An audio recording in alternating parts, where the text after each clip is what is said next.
And I tell people, you can talk the talk, but walk the walk. So when I tell people, they're like, hey, they look at me and I speak a little bit of Spanish. I lived abroad for a while. But when you tell people, okay, well, I have 2 paralegals from Colombia. I have an attorney who's been practicing 30 years, who used to be a prosecutor in Miami-Dade. She's Cuban. People are like, wow, you really, you're building a practice and a team to be able to be approachable, be able to be authentic, so then we can hold the insurance companies accountable. And so it's just awesome. You have a gift, though. You have a gift with that. You could literally go up and you could just walk up to just a freaking wall and you could spark up a conversation. You have a gift. I don't have that gift, man. I mean, you're pretty badass. When you're when I've been with you at a public setting, you could literally spark up a conversation with freaking anybody. And that's why it's also important that we need a lobby. That's why your meetups is cool. People talk shop. But at the end of the day, the reason I'm talking with other lawyers is that there's organizations like FAPIA. There's organizations where plaintiffs' attorneys are getting together and saying, well, look, we need a lobby too. We need to make sure that we have people in Tallahassee that understands what's it like if your house gets hit by a hurricane. And that's the best part. The way we have it here in Florida, which everybody calls the Wild Wild West, it's really not as Wild Wild West, I think, as people think. I think it's actually a little bit more, I don't want to use the word lenient, because it's not lenient, because it's still tough. But it's a little bit more like relationship building, right? Like I'm talking to the same desk adjusters. I'm talking with the same field adjusters. I'm meeting the same appraisers and the same umpires all the time. And the better you get along with these people, the better your awards are. I'm sure you've realized the same thing. But then you go around the different parts of the state, and luckily I've had the opportunity to meet a lot of different public adjusters around the state, and they're just like, no, I want every single penny in my estimate, 100% of my estimate, no matter what. Well, it's interesting because we were talking about the new law change and this whole intent, or notice of intent to initiate litigation, which was for claims after July 1st, and some of them are being litigated, whether that's retroactive. When you file that, and it could be a public adjuster who can do it or an attorney, but essentially before you can file a lawsuit now, you have to give them, being the carrier, you have to submit your estimate and you have to give an opportunity to pay it. And some carriers, they're going to pay, which is good because ideally that means within 10 days, the case doesn't even get to me because you submit a real estimate, carrier looks at it and says, boom, we negotiated. Now, you and I both know that some people are going to just be business as usual and they'll say, nah, sue us. And then I come in and then, I do what I need to do. But if you come in with real numbers, there's going to be a lot of things that happen in a good way, I think. I had an argument with a desk adjuster not too long ago where she accused me of delaying the claim. I said, I told her straight up, I said, you realize that I'm working on a contingency basis, okay, on a percentage of whatever the client gets. So that is 2 things that I have to do in order for me to get paid. Number 1, I have to settle the claim. The sooner I settle the claim, the sooner I get paid. And the more I settle the claim, the more I get paid. So you have to understand that I'm not trying to delay this process whatsoever. On the contrary, you have no interest in this claim. I want to know who was the desk adjuster, because guess what? I've had cases where there's 9 different desk adjusters. And guess what I'm going to do? I'm going to get to depose all 9 of them. And then the carrier's like, we better pay this claim. So you document who you speak with, get a good estimate, keep all the letters from the carrier, prepare a timeline. And at that point then, when you do the live investigation with the attorney, say, hey, look, we're about to initiate litigation. Hey, lawyer, can you look at this? Yeah, we're good to go. And then I'll go out, I'll file the civil Roni notice. I've already taught my team, I'll file the notice of intent to, do litigation. Why would I do that to help the public adjuster? Because I'm the guy who's gonna be suing them, right? Here's the notice of intent, who's gonna be doing it? So the claims, I went to do the freeze storm over there. We signed a good amount of claims, and man, every single one of them is a headache. Every single one. They're bitching at me about 2 coats instead of 1 coat instead of 2 coats. Continuous texture throughout the house. I mean, line items that are worth $100, a couple $100. They're like, we're not going to include it. It's like, well, why don't we just talk about this? They're just like, no, I'm sorry, unless you could justify your number, every single thing, line item by line item. It's like, come on, give me a break. What's up, advocates, and welcome back to another episode of the Claims Game podcast.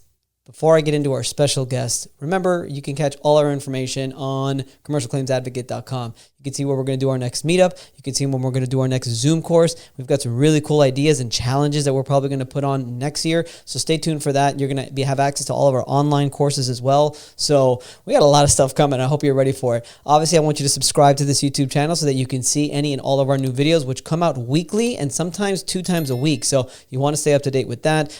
catch us on Instagram, catch us on LinkedIn, and catch us on Facebook. So now let's get into it. My good friend, attorney at law, Jim Jenkins of the Jenkins Law Firm. I've known Jim now for quite a while. He's an attorney here located in the St. Pete, Tampa area, and the guy's just a gem. He's just a huge...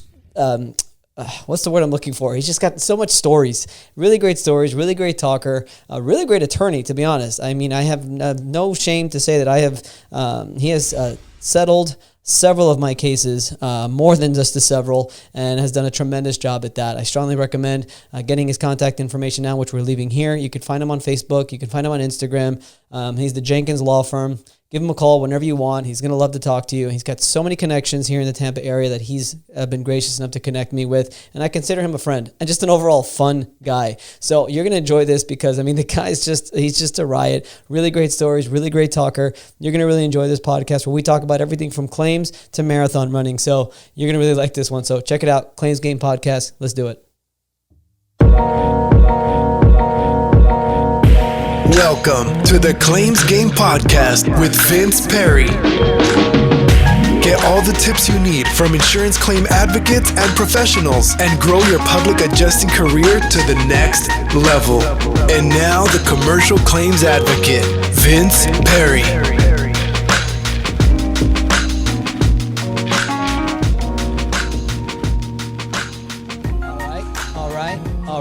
All right. We're here. I'm excited because normally I interview and have conversations with the people who I really have never met, maybe a couple conversations here and there by social media or whatever. But today we've got somebody on that I consider a friend, a personal friend of mine that I've only known for, I think, the 3 years that I've been here, 3.5 years in Tampa, but he was definitely the first attorney that I met, referred to me by somebody in B&I think it was. We had our one-to-one at one of my favorite coffee shops, which is The Grind. Shout out to The Grind in West Chase over here, one of my favorite coffee shops in Tampa. And the guy's smart. The guy knows what he's doing, and he could talk a great game. And this is going to be a very exciting podcast because I'm with my good friend, Jim Jenkins. What's up, Jim? Hey, man, I appreciate it. And I appreciate you saying all those nice things. Most of them aren't true, but you know what? I'll take it, my friend. They're true. They're true. Are you kidding me, man? I think you're a great attorney. We've worked together on a number of cases. Every single one has gone the way that we wanted to go. Of course, it's just because of the fact that we put such a great file together, but that's besides the point. Yeah, knowing your stuff. What's that have to do with practicing law, man? Just knowing what experts to hire, knowing how to go into a courtroom, and that's just all whatever, man. Yeah. But we have a pretty good winning streak. We're pretty good. Yeah. I think so. Normally the way these claims work, it's like I was just talking to somebody now. I got an email from an adjuster that I'm working with in North Carolina, big commercial loss. And the association has just prematurely has decided to not proceed with litigation. And I'm like, dude, why are they not? Well, they don't want to incur the costs and stuff like that. I'm like, it's no cost. You know what I'm saying? Like, first of all, how much money did they get? And he's like, well, nothing. They got $0. I'm like, so even if they settle for $1, that's still $1 more than what they got on the front end. Like, there's nothing to lose by taking the case and taking it to litigation and letting them just hammer it out there because come on, Jim, how many times has one of your claims gone to court? Like actual, jury court? Well, I was supposed to have one in Bay County and we were all geared up to go. I brought my team up from Miami and I called the carrier and I literally said, I'm about to get on a private jet and fly up there.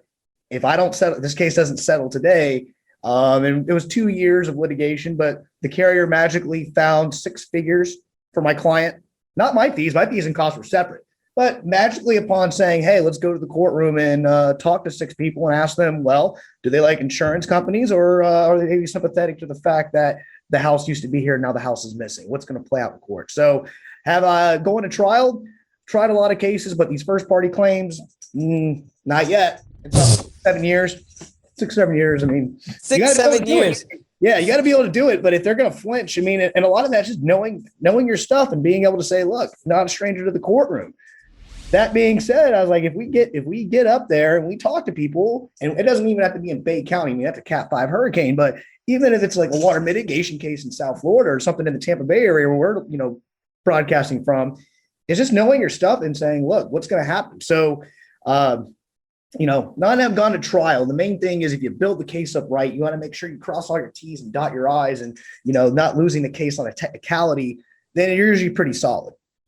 Yeah. But also, you also have to have reasonable numbers and have people who know what you're talking about. So, if you're giving me a $5,000 estimate, a $5,000 quote for a doorknob and $10,000 for, a toilet seat, then guess what? That case is probably going to go to trial. So don't have those kind of estimates. Well, it's an epidemic. I mean, it is what it is. It's just, I think it's an epidemic that's just been going on in the industry for a long time. Just write up whatever and then, just settle it. Don't worry about it. But now with obviously some of the new laws that passed for you guys, you can't just do that. You can't now just throw a bunch of shit against the wall and whatever we settle for, fine. Because if you're settling for less than 50% of your estimate, I know that affects the attorney fees and cost statutes, but you shouldn't be doing that anyway. If we're going to actually get the respect that we deserve, especially the good public adjusters out there, I truly believe that we need to just write up an estimate of what it actually costs to do the repairs. Sure. Should we have a little bit of wiggle room to negotiate? Absolutely, especially here in Florida. In Texas, let me tell you, it's a lot harder. But in Florida, I will tell you, it's just sort of, what they do is the adjusters, and a lot of people who are listening outside of Florida is going to be like, oh, I'm so jealous. But what they'll do is they'll call me and they'll just say, hey, what do you want?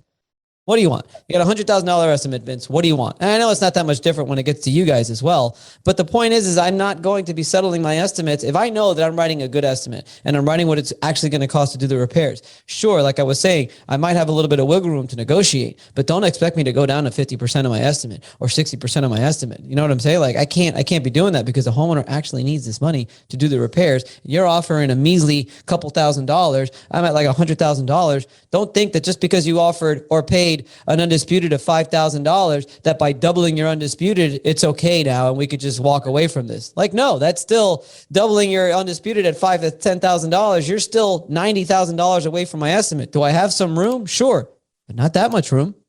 Right. Well, it's interesting because we were talking about the new law change and this whole intent or notice of intent to initiate litigation, which was for claims after July 1st, and some of them are being litigated, whether that's retroactive. When you file that, and it can be a public adjuster who can do it or an attorney, but essentially before you can file a lawsuit now, you have to give them, being the carrier, you have to submit your estimate and you have to give an opportunity to pay it. And some carriers, they're going to pay, which is good because ideally that means within 10 days, the case doesn't even get to me because you submit a real estimate, carrier looks at it and says, boom, we can negotiate it. Now, you and I both know that some people are going to just be business as usual and they'll say, nah, sue us. And then I come in and then, I do what I need to do. But if you come in with real numbers, there's going to be a lot of things that happen in a good way, I think. And it's interesting, you have some adjusters call you and say, hey, what do you want? I'd be lying if I didn't have, some friends on the other side of the sandbox that call me pre-litigation, some in-house adjusters and say, hey, before you sue us, what do you want? So again, it's also building relationships and having credibility on the other side. For them, it's going to cost them more to pay me after a lawsuit than if I call and say, look, here's where you goofed up. Here's the real number. Here's the amount in dispute. Here's the indemnity. I'll take X, Y, Z. Because if not, and we get into court and then I have to start paying guys like Vince Perry and I got to start paying engineers, it's going to cost the carrier a lot more. And especially if we go to trial and then I ask the judge to take all that into consideration and then multiply it. And that's been happening some places. So, for the carrier, I think it works easier to say, look, here's what we have. Here's a real number. And the other side knows, just like we know who wants to play nice and who's going to play naughty. The other side knows, hey, what PAs are they gunning for? What law firms are they I'm not saying gunning for, but who's on their radar for basically messing it up for everyone. So again, and ideally, we are supposed to hold each other accountable.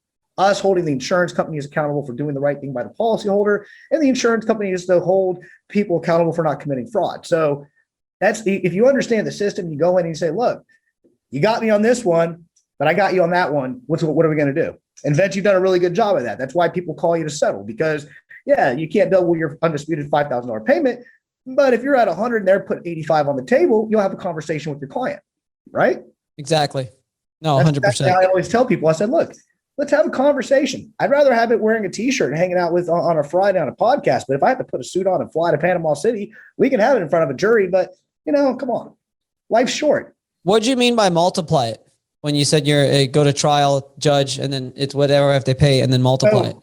There's a case called Roe, which basically means that let's say my fees and costs are $50,000. We go to trial, jury comes back, rules in my client's favor and says, hey, you missed the boat by $100,000. I can submit in a fee hearing my list of how much time I put in, who I've paid for experts, and say, Judge, I have $50,000, but to drive it home to the insurance company, I'm asking you to multiply it by 2.5. Because the attorney fee statute says that we're entitled to reasonable attorney fees. It doesn't say specifically that you're, bill your paralegal at $80 an hour and you bill at $500 or $450 or whatever. You're entitled to reasonable attorney fees. So I can go to the judge and say, well, look, had the carrier paid this and not made my client incur the cost of an appraiser, or now we're in bad faith litigation and my client had to incur the cost of an engineer. So how are we going to make sure they don't do it again? Judge, my fees and costs are 50, but if you want to give me 100, 110, that's within their discretion.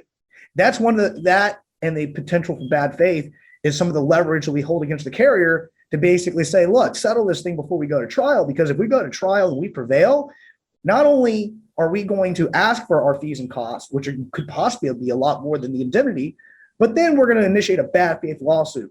And bad faith lawsuits, practically speaking, you're talking about damages of, well, hey, these guys are a real pain in the ass. What's that worth?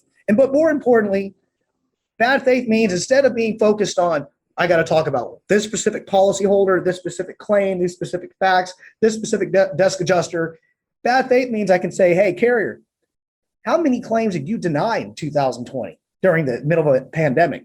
And I want to talk, and it's interesting because when we take the deposition of these corporate representatives, the first thing that the carriers do is they'll file what's called a motion for protective order, saying you can talk to them, but you can't talk to them about how many hurricane claims. You can't talk about, is this your normal business practice? You can't ask those kind of questions.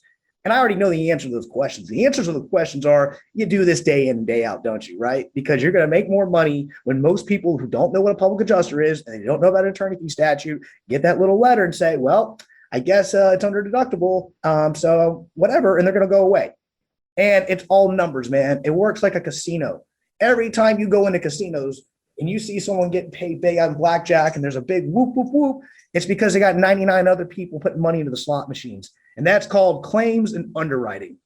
So as long as the underwriting outweighs the claims, they're going to win. The house always wins. So I always talk about that. People don't realize that at the end of every year, there's like an audit, and there's an audit to see how many claim payments were made out to how many premiums they received at the end of the year. And they have to keep that at a certain level so that they can continue to do business. And the second it starts to get a little bit close, guess what starts happening? Denials, delays, underpayment, all that. The flip side of that is, and this concept's crazy. It's gonna blow your mind, Vince. You ready? I'm about to drop some knowledge. I'm ready. Everyone's mine. Insurance companies have their own insurance. Reinsurance. Right. And they have to use that money. So when I settle, and I'm not going to name specific names, but I could settle a certain carrier with a certain red elephant logo, and then that's not who's writing me the check. It's coming from somewhere else. So that's it. It's like different layers because they know that they're going to get sued. Why would an insurance company have to have insurance? Now, not all of them have that. Some insurance companies are going insolvent. There are certain companies that are, they don't have enough funding. And so it's interesting that there's a lot of carriers and a lot of people I encounter. And I always hear, well, it's all these lawsuits that are causing carriers to go insolvent and rates to go up. And I said, well, if you paid out the claim, then you wouldn't be writing me a check to help me open up a wine restaurant in St. Pete, or you wouldn't be able to, there's guys, come on. So it's, I don't know. There's people in our industry the issue is there are people in our industry that either don't know what they're doing, or they're not putting the time into their cases, or they're not doing what they need to by the policyholder, but policyholders don't know. I mean, you know how many times I've had someone ask my client in a deposition, when's the last time you climbed on your roof? In fact, I'm going to trial. I have a hometown trial where the carrier is saying that, well, there's foot traffic to the roof and we're going to deny it. Mechanical damage. All right. And I'm going to sit there and say, well, did my 70-year-old client get her walker and go up on the roof and do that? No. I mean, if that's what you want to tell the jury, I'm going to sit here all day. And by the time I get up there and say, hey, I'm going to pick 6 people on the jury that have walkers. How many of you guys climb on your roof? What a stupid question. But what's interesting about that is they said, well, someone might have damaged this. And so you're telling me that someone might have damaged my client's roof without their permission? I'm pretty sure that's covered under the policy. There's some fancy words in there like vandalism or something like that. But you know what? I'm just a lawyer. But you tell that to the jury, and then all of a sudden you show them the part of the policy that says that's covered and that you paid zero. Well, judge, that's not cool. That's not really cool that my client is being, because my client can't get on her walker to inspect her roof every year. I mean, hell, I don't know. Then she's been on more roofs than I've been on, but I do this for a living, and I still have never been on my roof here at my house I'm broadcasting from. Of course not. Of course not. When the carrier tells a policyholder that, oh, well, when you get this policy with us, we're going to take your money and then we're going to subjectively raise your rates, and you better climb on your roof every other day and look for those shingles. And you better be able to take one shingle off and not affect the shingles around it because it's a 3-tab roof. And, you know, the policyholders will look at you, and then they look at me and they said, well, you know, what's interesting is that when my insurance agent told me that policy, they said I just had to have a mortgage and they're just going to take my money. Right. All of a sudden, now that you deny my claim, there's all this stuff that I'm supposed to know about. Yeah, I don't think that's going to fly with most homeowners, and I don't think it's going to fly with most judges. I think it's funny, man. I haven't actually brought up that term reinsurance in a long time. And I don't even think I've done a video about it. I don't think, man, because after Irma, I remember talking about it a lot.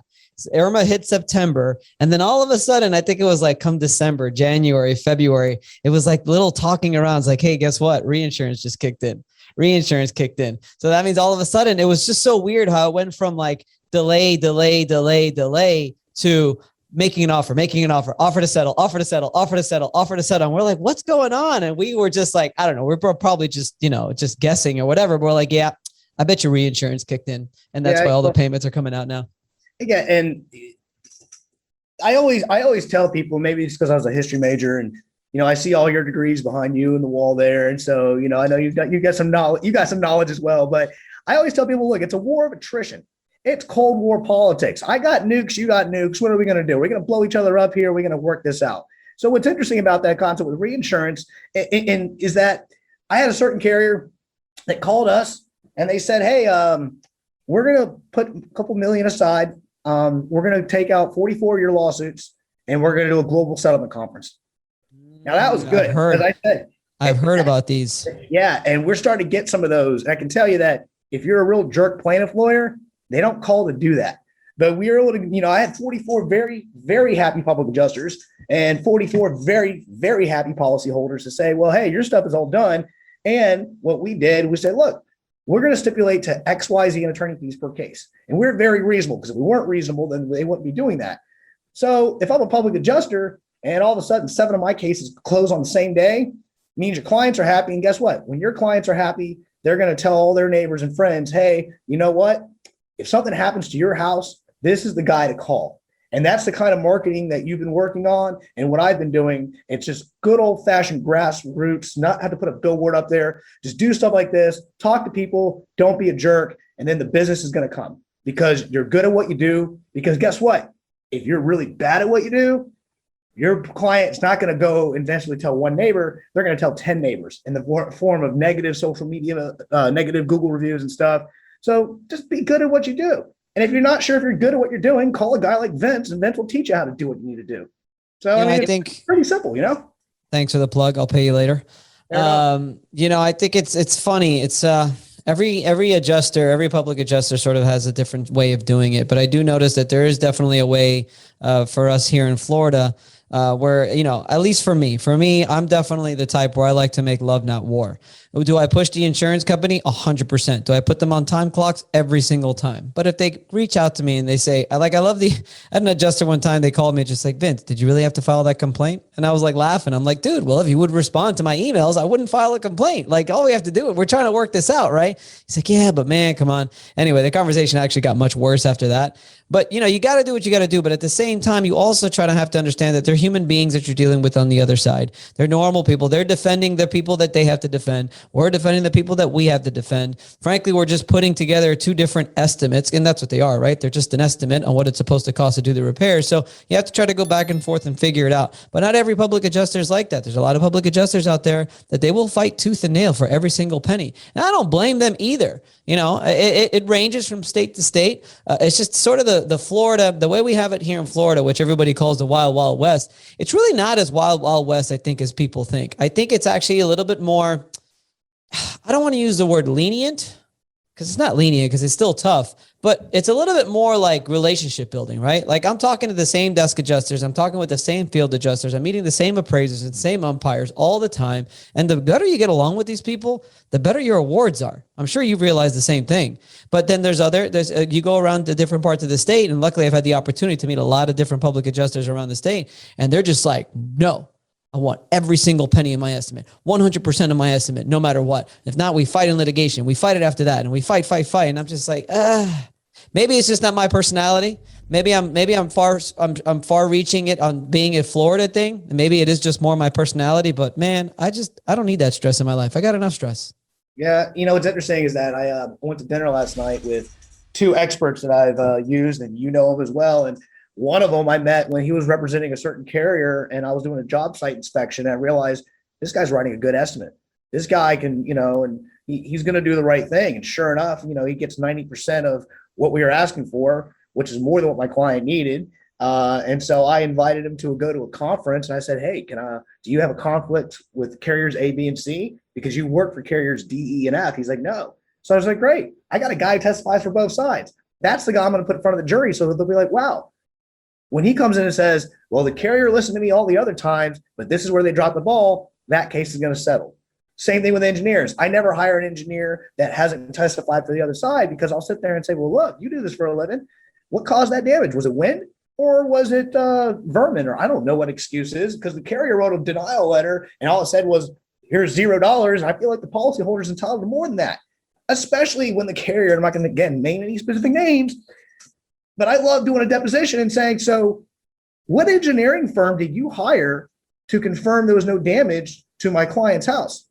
We didn't hire one. So you made a determination that my client who's paid you money for 15 years, who sat through this storm and now has a water stain on their ceiling, and they didn't have it beforehand. And now we're in a quarantine in the middle of a pandemic, and they're going to school, their kids, and they can see the water stain in the background. And you didn't even think about hiring an engineer to go out there. Well, you know what? I got an engineer, and he testifies for 15 different carriers, and he's going to say that maybe a Category 4 hurricane caused the wind damage. Again, what do I know? All right. I tell people as an attorney, I'm like the guy who brings you your steak dinner. I'm the waiter. I'm just delivering you the information.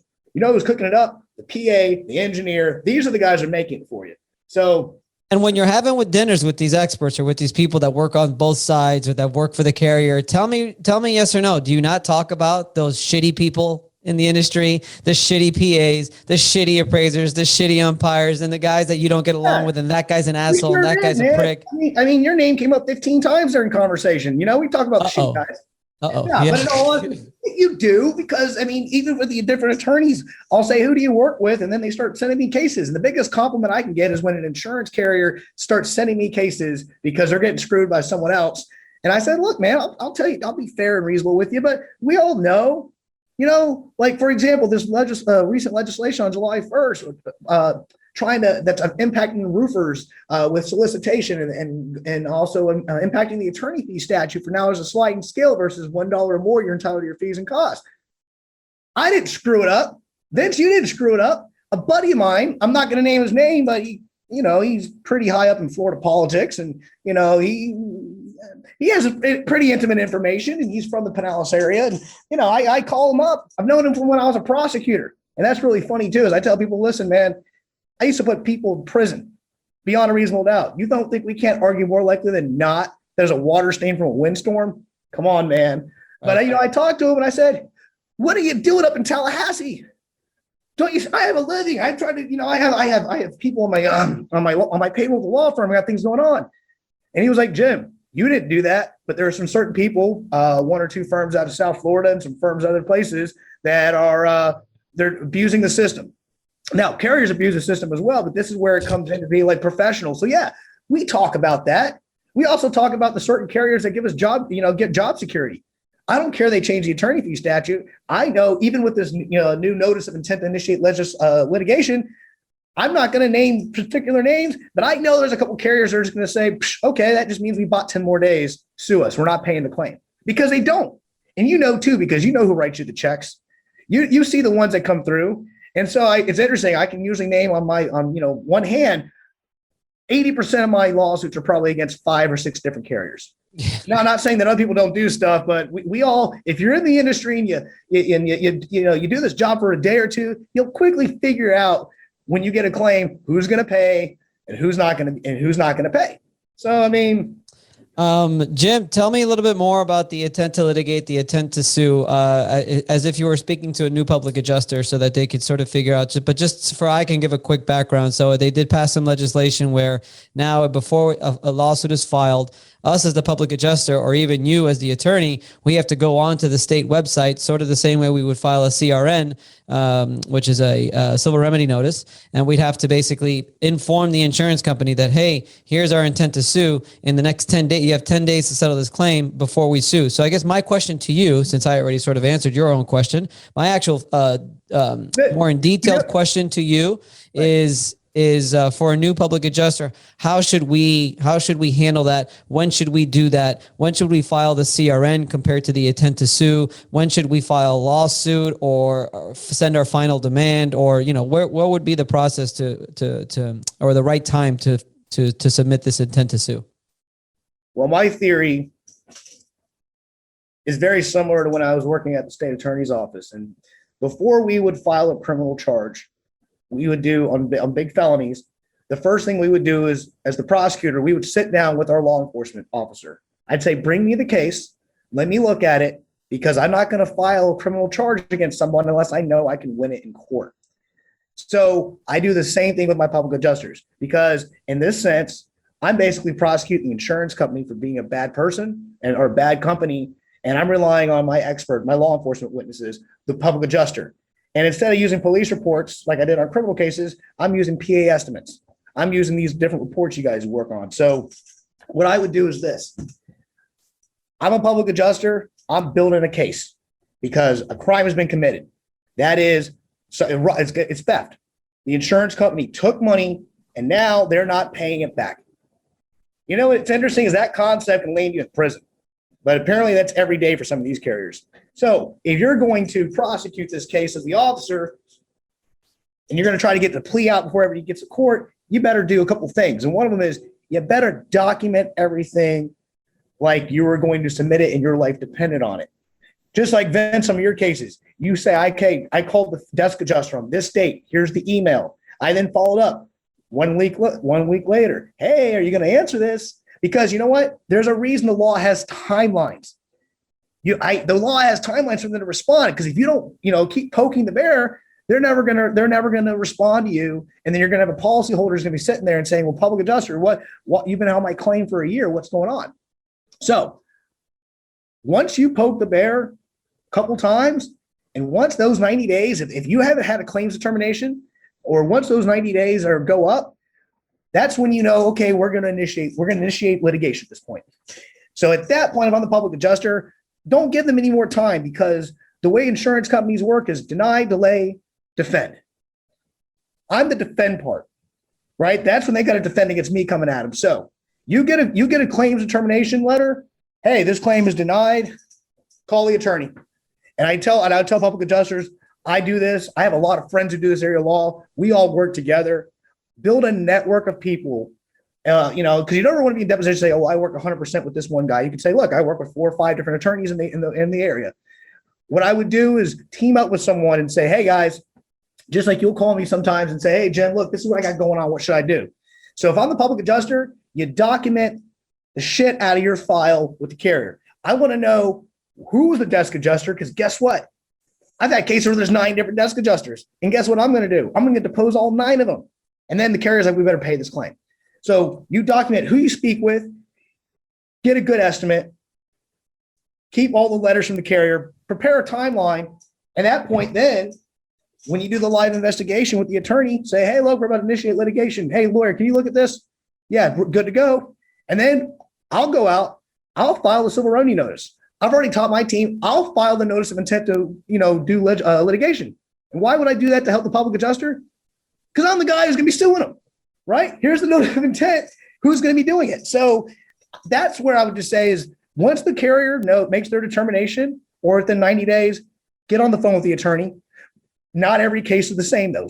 But get someone you trust, you can strategize and spitball and say, hey, how are we going to play this one out?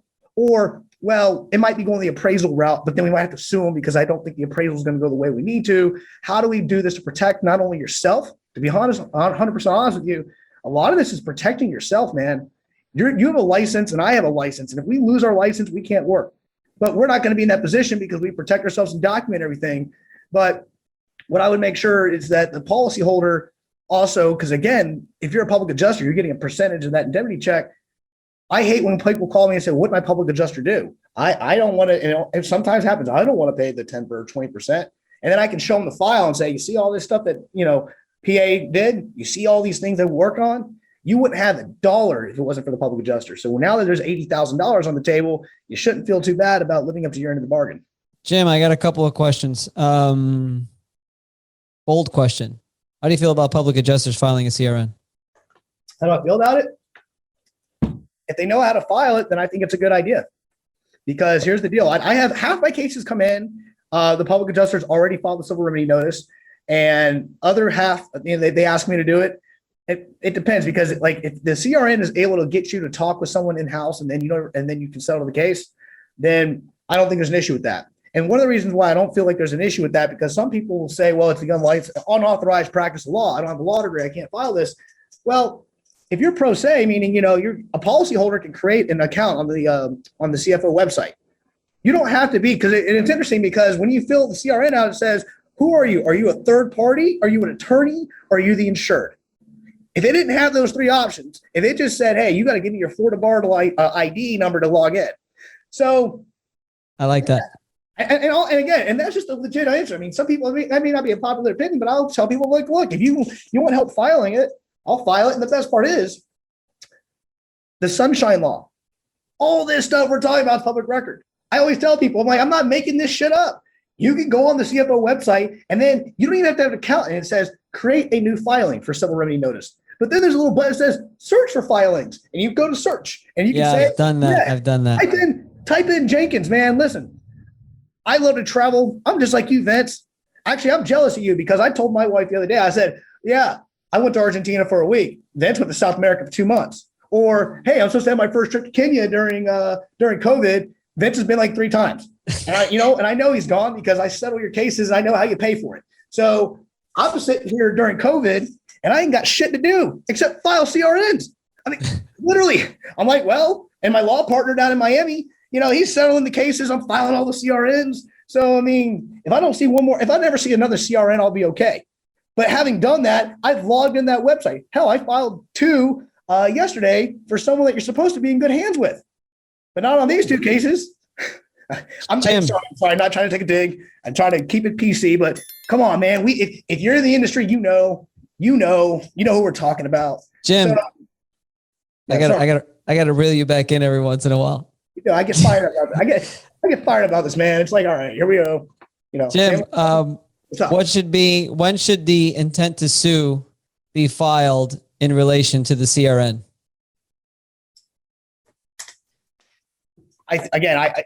I think there's different answers to that. My strategy is I'm going to do it at the same time. First of all, the links for both of them are on the same webpage. So I don't even like to refresh my browser. It's already right there. And all the information's there. So here's the deal. If I'm intending to sue you, I'm also intending to come after you for bad faith if you don't do the right thing. And because there's for the CRN, the carrier has 60 days to respond. And if they don't respond, there's a presumption of bad faith. And we get into all the legal bullshit about how bad faith is a creature of statutes, not common law, yada, yada bullshit. But basically, here's the deal. They got 60 days to respond to this. Then I got to give them 10 days notice to do the right thing. All right, now I just short my time to 50 days. The clock's ticking because I have a policyholder sitting here can't fix their house. So I would do it at the very same time. That's my strategy is say, look, I'm not going to just poke you and then walk over here and then wait and then come back and poke you again. If I'm going to sue you, I'm going to do a left-right punch. Here it is. And I think it also speeds up getting cases resolved because to be 100% honest with you, and some attorneys have been flipping out. They're like, oh, we don't know what we're going to do. What do you mean? We're not entitled to attorney fee statute. We now there's not going to be work out there. Or you do this. You say, well, if I file a CRN, it gets on someone's desk and then they call me want to settle. So I've been doing pre-suit settlements just like you guys all the time. So if you're going to show them that you're serious and you know what you're doing, You file them both at the same time, you get a legit estimate and say, here's the amount in dispute, pay it. And a lot of them do. What about, we mentioned 90 days. Texas is 45 to resolve the claim. In regards to the proof of loss, it specifically states that the coverage decision is to be made within 30 days after providing a proof of loss. It's 30 days here. It's 15 business days in Texas. I only keep bringing up Texas because I'm licensed in Texas. We've got quite a few claims out there now. And I'm actually waiting for someone up in the Capitol building or Supreme Court of Austin to let me know when I get my license, because I've applied. So I appreciate you educating me on that, because you know more about Texas law than I do. And hell, I'm the guy who went to law school. So I'm trying to fast track these things, because I would say one of the issues we have at Elite Resolutions is just these fucking things drag out sometimes too long. And frankly, I don't think the insurance company should take fucking 90 days to resolve a claim. I like that 30-day proof of loss. So what I've been doing is I basically, and I shout out to Cal Spoon, I learned this from him, is we send out a preliminary proof of loss in our LOR, and then we send out the estimate. And we that's like the completion of the proof of loss, and we count 30 days from there. How do you feel about just like right after that 38th day, let's say the claim's been open for 40 days, going straight into CRN and intent to sue if they haven't resolved the case by then, if statute does state that they have to resolve it within 30 days after receiving the proof of loss? I'm all about it. I mean, especially on that going at least with CRN, because one of the things I've argued in court before is, why are there timelines? Timelines are there for a reason. The reason there's timelines in these statutes is because there's people who are smarter than you and me, or maybe they're not so much smarter, but they got elected to go sit in Tallahassee, and they're sitting there, they're saying, hey, we got to have some rules of the game in order for this to be fair by the policyholder and fair by the company, right? Hey, we can't expect the insurance company to make a determination within 2 weeks. That's not reasonable. They're busy, whatever. We can give them 90 days, and we can't, so we'll give them 90 days. Flip side, we can't expect a policyholder to wait 3 years for someone to twiddle their thumbs and make a payment. So 30, if the law, and the thing is, every case is different, right? Some proof of law says 30 days, other people don't require it. So if the proof of law says they have to do it within 30 days and they don't do it within 30 days, boom, that's bad faith in my mind. File a civil remedy notice. Now, we can't get the lawsuit. I'd still wait for them to make the determination unless 90 days goes up, but at least let them know, hey, I'm monitoring this file, and also let the policyholder know, this is what I'm doing to help you. Because at the end of the day, if people could do this on their own, you and I would not have this kind of job. We'd be doing something else. So clearly, there's a need. If people could do this on their own, then why did the Florida legislature allow public adjusters to exist? You guys are heavily regulated, but because you're necessary. Someone else realized, hey, the carriers aren't going to do the right thing, because if they were going to do the right thing, then why do we even have public adjusters? Why don't we just listen to the IA and say, hey, this is what's going to be? So again, I know it's a long answer to your short question of no. That was it. Yeah, but that's it. I mean, that's how you look at these. But again, the other thing that's really important is have an open line of communication. If you're an attorney, why don't you call your PA once in a while and say, hey, what's going on here? Or, hey, here's a status on this. Or you and I had a conversation earlier, and, wasn't necessarily the best conversation. Not that we're not, friends, but you were telling me on a certain case that, hey, look, this is what's going to be going on in this certain appraisal. And having an open line of communication both ways is the best thing you can do for the policyholder. So that way, hey, I'm thinking about filing this POL. They just responded. What should we do? So again, every case, I always tell people, you change one fact, you change the entire analysis. But knowing your stuff and being able to have someone pick up the phone, you even taught me that too. I said, look, if Vince calls, I'm picking up the phone, right? But you have a team, some people don't pick up the phone, man. I know it's like, look, when it comes to insurance companies, you can't just, swipe left or swipe right. You actually got to pick the phone up. It's like when you go to a bar and you go talk to a girl. Like, so kids nowadays are like, I don't know how to go talk to someone at a bar. I'm like, that's called picking a jury in my book. If you don't know how to go talk to someone at the bar, how in the hell are you going to have respect for someone to settle your claim? Or how the hell are you going to have a jury sit there and like, look, they can't talk to me? Common sense, man. That's but you have a gift. You have a gift, though. You have a gift with that. You could literally go up and you could just walk up to just a freaking wall and you could spark up a conversation. You have a gift. I don't have that gift, man. I mean, you're pretty badass. When you're like when I've been with you at a public setting, you could literally spark up a conversation with freaking anybody. Well, yeah, but then I can also get him to sign my retainer. That's the one part. I can set him up, bump set spike. But no, Vince, you're a good wingman. I don't want to hear this shit. I heard you listen to your theme song. I don't have a theme song, right? It's like a baseball. Like, what would be my theme song if I walk into a courtroom? I don't have one of those. But Vince, you got a theme song, man. I don't even remember all the words, but I'm sitting here jamming. I'm like, that's a freaking. That's some swag, man. I saw you at this thing last Friday. You literally dropped the mic. Like, people were like, oh, someone's going to drop the mic. Vince literally dropped the mic. And I'm sitting here like, we're giving this presentation, and you have contractors from all over the state, and other lawyers there. Hell, I sponsored, and other lawyers coming. That's great. But you know what? You're like, hey, you have a PowerPoint? I'm like, what do you mean PowerPoint? And you're like, dude, you had everything except the petting zoo there. You had the laser light show. You had the music. You had the sliders, the buffalo chicken wings.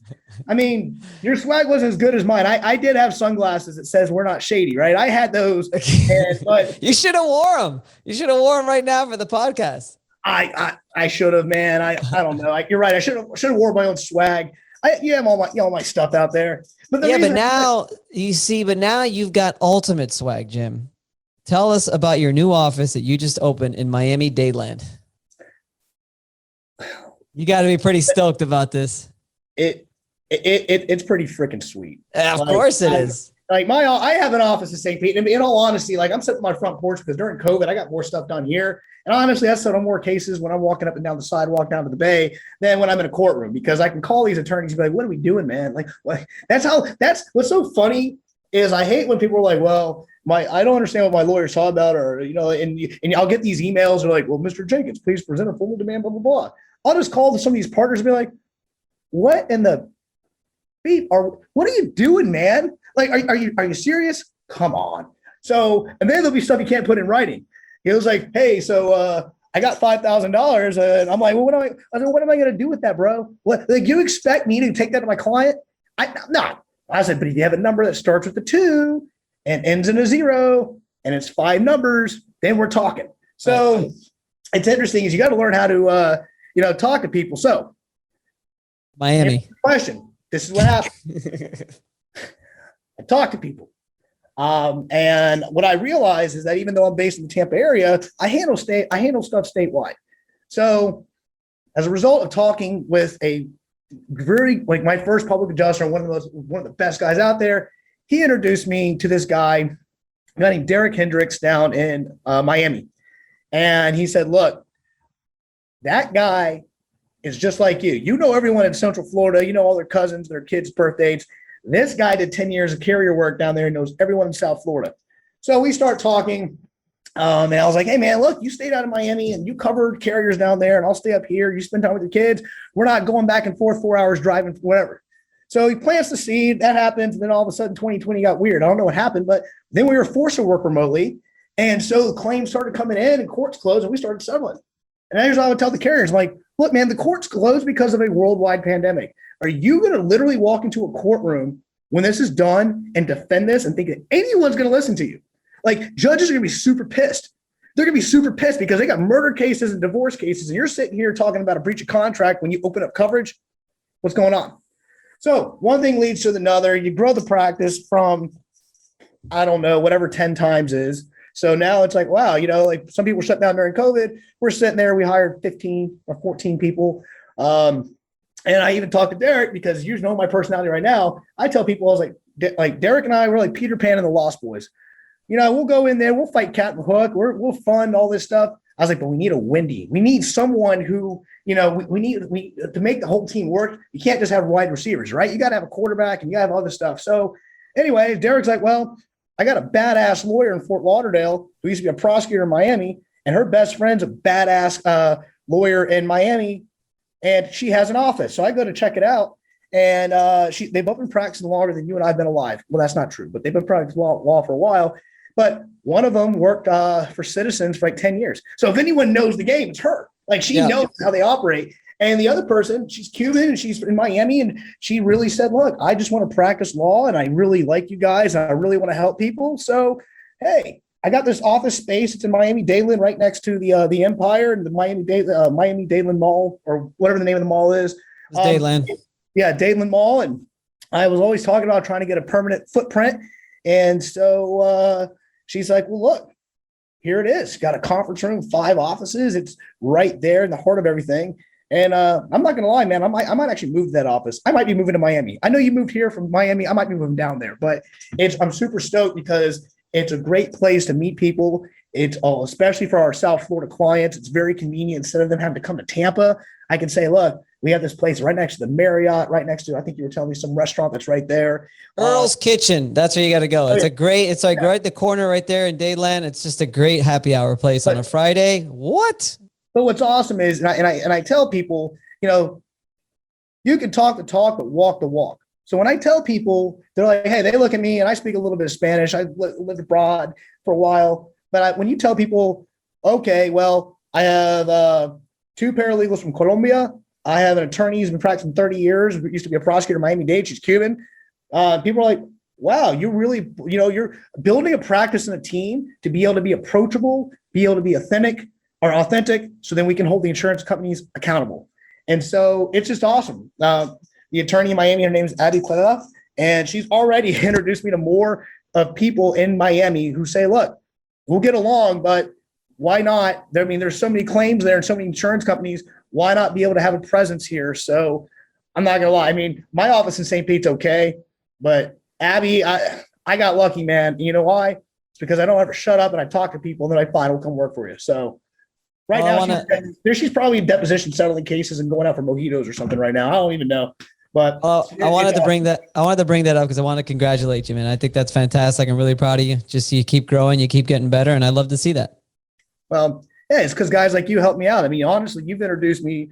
When I can go in and I know which experts are good, because the other side, the carriers know which ones are good. They also know which ones are bad. They know who the guy is. They're like, all right, this guy's a hired gun. He's going to say there was like 80 mile per hour windstorm or 80 miles per hour of wind when we all know it was the sunniest day in Tampa. Because you know what? You can pay experts anything, man. Hell, you could pay me to argue that the sky is green and the grass is blue. And you'll look at them like, yeah, it sure looks blue in the sky, but that's actually a shade of green. That's bullshit. But you know what? Give me $3,000. I'll put that on paper. Everyone does that. So when you hire the good people, you hire the people that come out to your meetups, you hire the people that sit there and say, look, we're trying to make this better.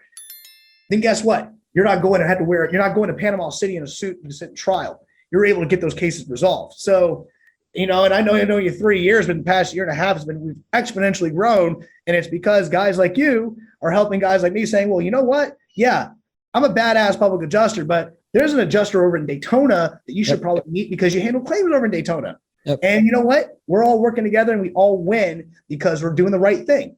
Well, you were kind enough. I mean, I'm sure I'm probably going to remind you now, but I mean, you came through big time for me when we first launched our first consulting course, remember? And I had 10 different people come travel 10 different times to come see me and shadow me for a day. And there was a couple days, I'll be honest, I was just like, shit, I got nothing really planned here. What the hell can I do? And I used to say, Jim, I could count on Jim.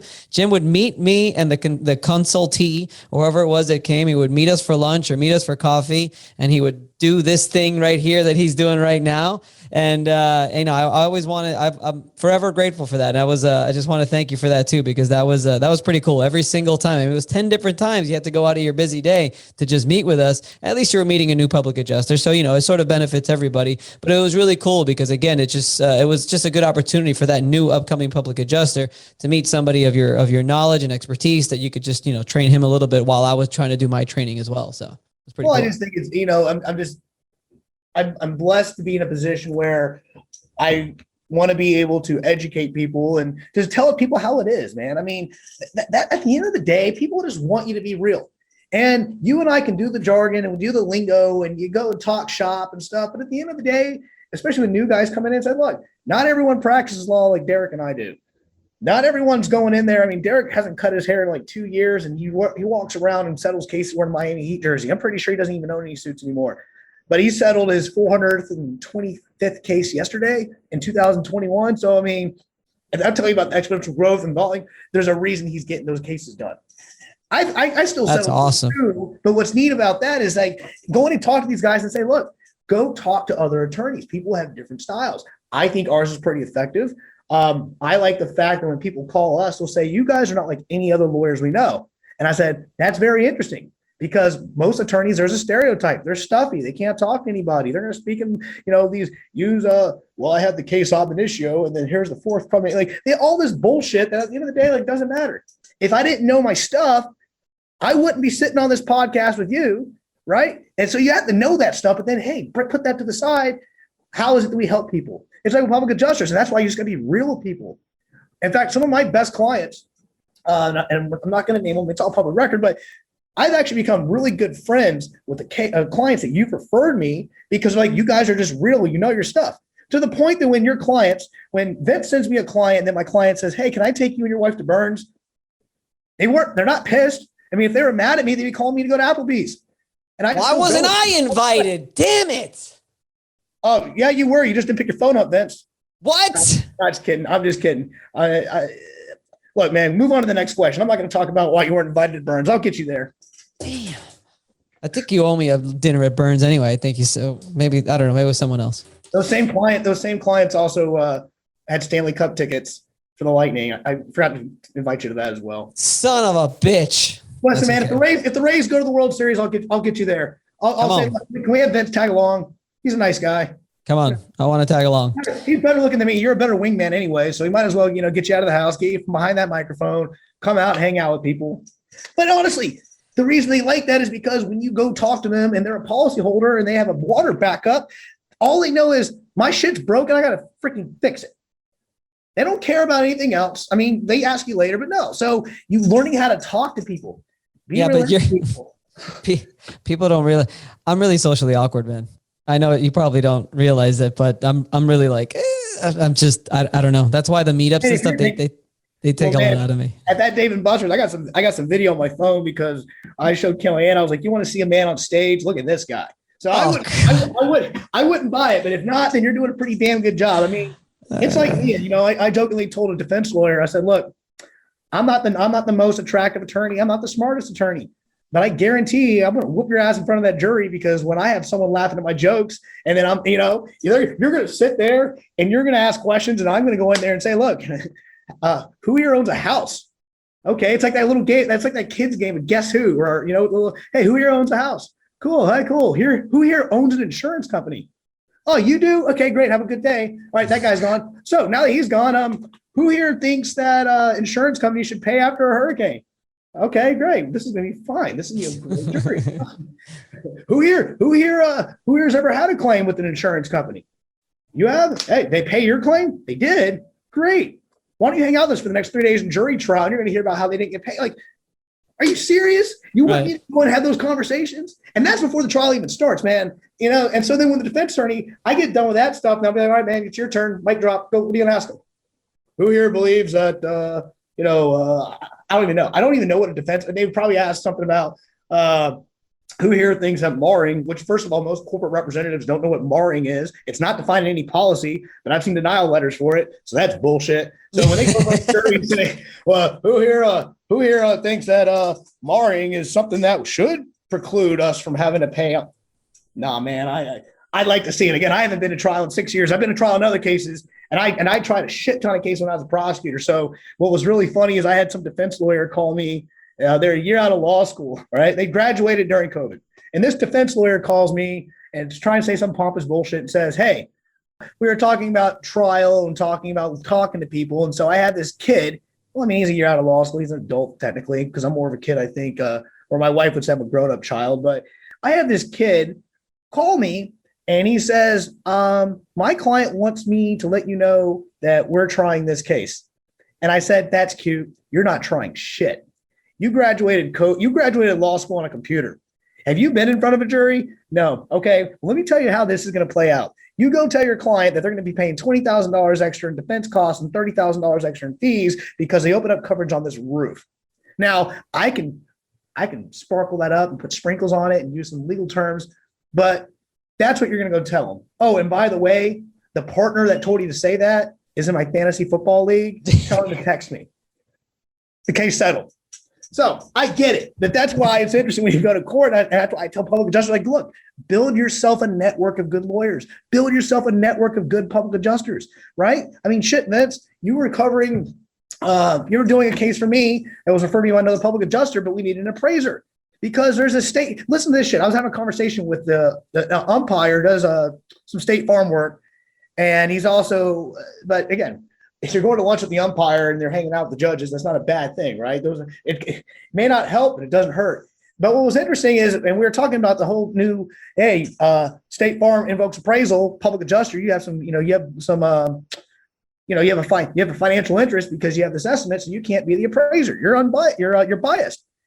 And I'm surprised that when it went up to the Supreme Court, that the other side said, wait a second, why is it that then State Farm can hire someone who is not unbiased or who is biased, but then the public adjuster can't do their own claim? Right? Because every time I talk to one of these guys from State Farm, they said, "Oh, you're an IA, yeah. What do you do for that? Work for State Farm? How many years? 20. Okay, how's that guy able to come do it? But then the PA who investigated the case, who's known the policyholder from day one, can't. So what happens? Now I need to go find an appraiser for another public adjuster. That's why I built a network. Then you step in. It's not even your claim, but you come in to help people. And that's why I tell these public adjusters, and when I met them, I said, look, at the end of the day, everything I've even said today, someone may have a different opinion, right? People, you ever go to the doctor and you're like, I'm going to get a second opinion. But you know what? If you have the right doctors and you get different perspective, that makes you a more well-rounded public adjuster. I wouldn't have all this knowledge if I wasn't spitballing with other lawyers like Linda and Abby down in Miami and Derek down there and my people up here. You don't think that we don't sit around? I call it the war rooms. We've been doing it on Zoom now, not in person. But you don't think that we don't try the case against each other?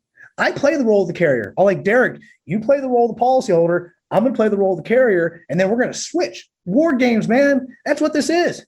Hey, if they attack here, how do I do this? So that's the other thing. That's why I went in court. I know what they're going to argue. War rooms. That is a great idea. That is a great idea. Why don't I do that with my adjusters? I should be doing that with my adjusters. Yeah, what I would do, like we do mock trials, you guys should do mock appraisals. You get a PA come in. Just mock anything. Like, I mean, there's just every day it's another argument. It's another shit that they're throwing at us that we sort of never seen. I mean, it's pretty impressive. Every single day it's something new, but man, and mock arguments and mock claims, that's a phenomenal idea. Right. You know what you could do? I mean, you could do where maybe you say once a month, you get like some people together and say, all right, we used to do this in law school. We're going to say, hey, here's the claim. We're going to work it from step one to all the way to trial. I'll come in and show you how it plays out in court. I need someone to play the role of the desk adjuster. I need someone to play the role of the field adjuster. Let's play out the scenarios. Let's see how they're going to do this. That way we can educate ourselves and be better on the other side. Because here's the deal, man. I have a lot of fun. I know the podcast, hopefully there's not like one of those NC-17 ratings. I've been trying to keep it pretty clean. Fuck. You could say fuck. You could say shit. And you like, can say whatever you want. Here's the deal. You don't fucking think that as we're doing this right now, there aren't people at UPC, which is right in my backyard, that aren't sitting there doing the same thing. You don't think that the carriers don't talk to each other. You don't think that with this, they do talk to each other, and then they get a shit ton of money, and then they go up and they talk to representatives in Tallahassee and they pass that bullshit legislation. You don't think that, first of all, didn't come with a price. Number two, you don't think that people came up with an idea of how do we make sure that our shareholders make more money? What kind of bullshit is that for insurance? If you want to do that, that's like, go get some fucking stocks, but don't do that on my fucking client's behalf when my client's trying to live in this house. The biggest financial purchase most people are going to make in their life is a fucking house or law school. I'm not sure which one costs more right now, but in all honesty, well, whatever. My wife does the books. We'll figure it out. It's fine. It'll be fine. It'll be fine. But no, it's a house. And insurance, it's not like it's optional. If you have a mortgage, you have to have it. So it's like, just take my money. Like, who has the discretionary income just to put a roof on? We don't. And the banks know that. So the banks say, fuck you, you better get insurance. So the insurance companies know that they can come in here and say, this is guaranteed money. Again, man, claims versus underwriting. And here's the worst part. The people that are selling the policies don't know shit. I swear it. And if there's a lawyer out there, who's willing to help me on this, because I encounter all the time where the agent, independent, whatever, says, oh, you have full coverage. I'm like, did they tell you about this $10,000 water cap or this, what? Certain MRP. Yeah. Or, People's Trust. Have they told you about this? What's in this policy? Dude. Oh, no, I told my house to get fixed. I'm like, no.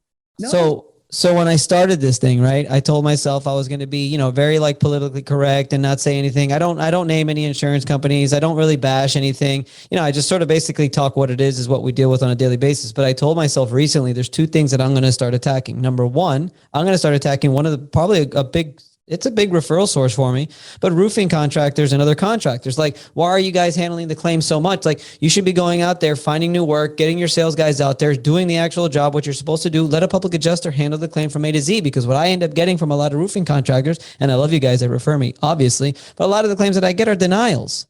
Or like just severe underpayments. Duties after the loss weren't followed. Documentation was not gathered. And I'm sort of left with a pile of shit that I have to turn around. But that's another one. The other one that I want to start calling guys out on is fucking agents, man. It is driving me crazy. It is driving me up the wall when I got to go to my mom's house just last week. And she's like, hey, Vince, take a look at my policy. $9,000 coverage A dwelling limit on a 4-bedroom condo. $9,000 policy limit. She had no idea. I had a claim that I was about to file, that I was thinking about filing. I looked at my policy. I didn't even know on my own house. 10K water damage limit that was slid in there without even me knowing. Right. There's zero communication. And then I've just bought 2 new houses. I bought a house 3 years ago. I bought this house. And it's just crazy when the insurance agent sends you the options. It's just like name of the insurance company, policy limits, and your deductible. And this is your premium. Like, that's all it says. It says nothing else. You know nothing else about your policy until you actually get it. And you got to sign it. It's bad enough that it's already a contract of adhesion, where it's a one-way sided contract that we have to sign. We have no choice but to sign. It's bad enough. But when they don't even show you what's in the freaking contract and you still have to sign, it just boggles my mind. And the agents, like, they don't even know what a policy looks like. They just know how to write these things, give you the options, send you the email, and then they're done. Dude, look at you. Contract of adhesion. I'm fucking impressed, man. I always knew you had it in you. But you know what the best part is about that with the agents? And again, if there's an attorney out there who can help sue these insurance, these sales guys for errors and omissions, there'd be a shit ton of money. Because, shit ton. I had someone tell me, like, I was buying residential property and casualty insurance, and I was told by my agent, well, if you want to save $200, get this policy that states you aren't allowed to hire a public adjuster. There are policies that say that. I'm thinking, and I'm like, why would you sign that? Well, because they said they're not going to help my claim. I'm like, do you think this company is going to pay your claim to begin with? But they don't even tell you that that's in the contract a lot of times. They just say, hey, look, we could save you $200 on this policy. And that's it. That's all they tell you, because they don't even know what's in it. You know what's nuts is that, like, and that's why we need to do more stuff like this. And that's why I encourage people, like, get a network of attorneys, a network of adjusters, engineers. We all help each other out, because most people own a house, but people don't know shit about homeowners insurance. You know why? It's not sexy like all the billboards. Most of the billboards, we have a shit ton of them in Florida. I've seen them in Texas. I'm pretty sure, out of all the countries that ever existed in the universe, including other planets, that Florida has more lawyer billboards than anybody. You know how many are for first party residential claims? None. You know how many are for car accidents? So the insurance industry does a great job of advertising. I mean, shit, besides the fact that Heritage was at the Lightning, they're on the side and they sponsor that. Your Geico's, your State Farms, your Allstates, they all figured it out. People know about car insurance. They know about that. And then even then, they don't know what full coverage is. They know, I gotta protect my car in case I hit another car. I got $20,000 in coverage. I'm like, but did you see the part that says that if you have to go to the hospital, they're not paying you shit? So we need to educate people. We need to sit there and say, just don't go to your insurance agent and say, oh, wow, I'm going to save $50 every month if I sign this policy. Because guess what? When it comes down to it and a storm comes through, but the problem is they're not going to pay you. I hope they do. I actually hope that I'm wrong. I'm going to put this challenge out to the industry. I hope that I'm wrong, and that moving forward after 2021, that we're in a position that they pay every claim. Because that means I can wash dishes somewhere. But you know what, Vince? I have a feeling you and I are still going to be employed. Jim, I think it's only like, I don't know. The numbers always vary, they say, but I think it's only like 10% or 15% of claims even get disputed. The numbers are on their side. I mean, why? There's no reason. I had an argument with a desk adjuster not too long ago where she accused me of delaying the claim. I said, I told her straight up, I said, you realize that I'm working on a contingency basis, okay, on a percentage of whatever the client gets. So that is two things that I have to do in order for me to get paid. Number one, I have to settle the claim. The sooner I settle the claim, the sooner I get paid. And the more I settle the claim, the more I get paid. So you have to understand that I'm not trying to delay this process whatsoever. On the contrary, you have no interest in this claim. Zero. You're a desk adjuster. You're getting paid your salary, which I hope is a good one, but I'm not. I don't get paid until this claim gets paid. So it's not in my best interest whatsoever. I said, on the contrary, if you think about it, and I'm trying to educate here in an email, it's actually in your best interest to delay it because he still has to pay a premium every month. And so does every one of your other clients. So the longer you delay, the longer the insurance company is making, and they ultimately win at the end of the day. So don't try to tell me or my client that I'm trying to delay this process because I'm not. You know how many people that are either public adjusters or on the policyholder side have a background where they were a former desk adjuster or they did that stuff? I mean, hell, Derek did defense work for 10 years. I worked for State Farm. Linda did defense work for like 20 something years. Abby's done some defense work. I mean, hell, you know why? I know where you're going. You know why everybody's on the other side now? You tell me that's why. You've been asking me questions. I'm going to ask you, why is it that everyone flips on the other side? I mean, hell, real quick. My wife did insurance defense. That's how I even got into this. My wife, and you've met Kellyanne. She's going to run 7 marathons in 7 days on 7 different continents. She doesn't fuck around. She does not take bullshit. But I think you said that too fast. Sorry, I'll say it again. 7 marathons, 7 days, 7 different continents. All right, go on. So it's a thing. It's a thing. But here's what happens. So she doesn't mess around. She's a badass bitch. She did insurance defense. She didn't like it. She hated it so much, she decided she would rather work with her husband. I mean, she was like, I would rather work with me and listen to me talk like this all day, every day. It was a handful, let me tell you. Versus denying claims on behalf of some of the big boys that we just mentioned. So I tell people that, right, they don't have an interest in it, but if they took care of their own, then why are so many people coming to the other side? Think about it, man. It's all common sense. Again, that's what I'm gonna start a podcast. I'm just gonna be called Common Sense with Jim Jenkins. We're gonna break down some cases and be like, all right, time out. Common sense. What's going on here? No, the historian guy, Dan something. He's already got a podcast called Common Sense. He beat you to it. Okay, man. Well, then you know what? I'll go back to the drawing board, but. But the hard part with the agents, I have to go back to that again, is this, it's like I think I've had so many public adjusters say, well, the agent gave him this contract and they didn't know. And I remember just talking to you and other attorneys, like, what should we do? And it's just like, it's just a game of, hey, we sent them a letter. Hey, we warned them about the change in the policy and it was their choice to have this policy. And I'm like, but you're talking like Chinese to somebody who doesn't know fucking Chinese. Right. They don't know. Oh, we have this new manager. Oh, the way they sell it too, because let's face it, they're agents. They're agents for the insurance company. Like they're agents. They're not independent.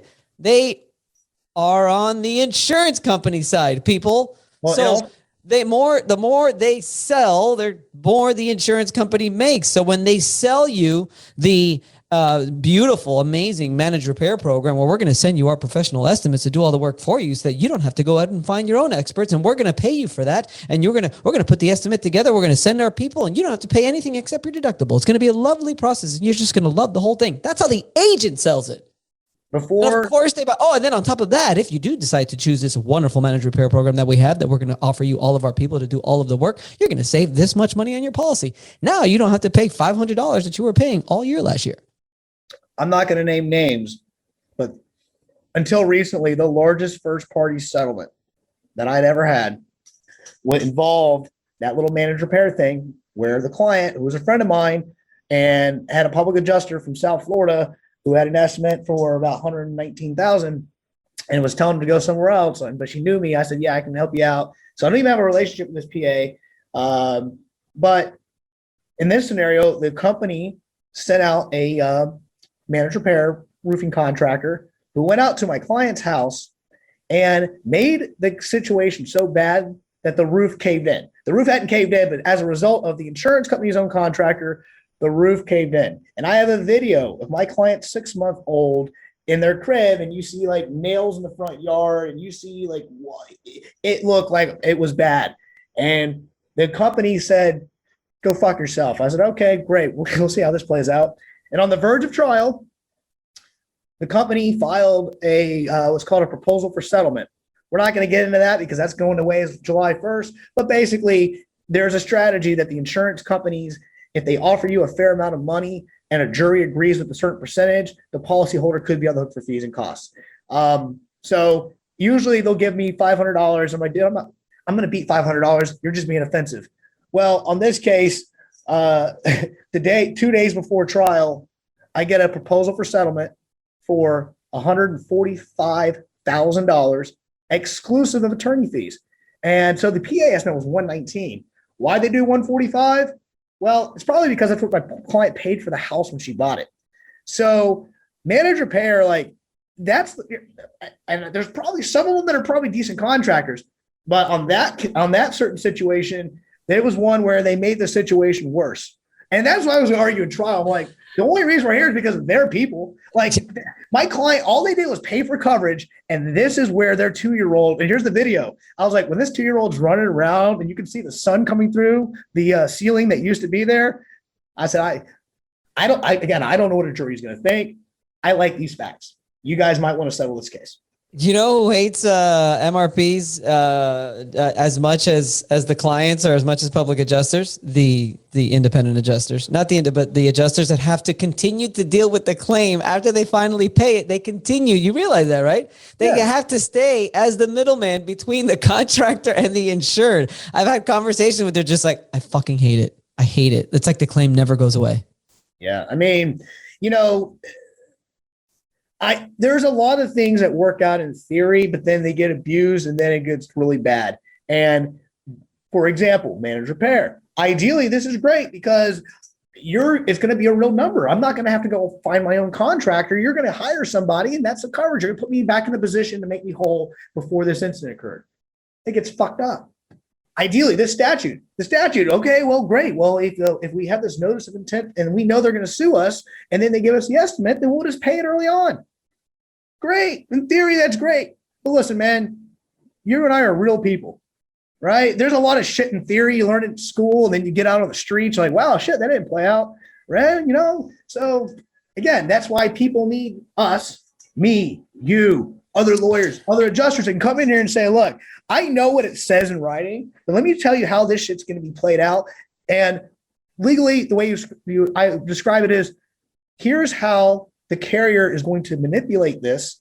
And here is the legislative notes behind the statute about what was going on in that room in Tallahassee. What was going on was that there were lobbyists on behalf of the carrier that said, look, instead of spending money on the policyholder, we're going to change these laws. We're going to go make it harder for policyholders to get what they deserve.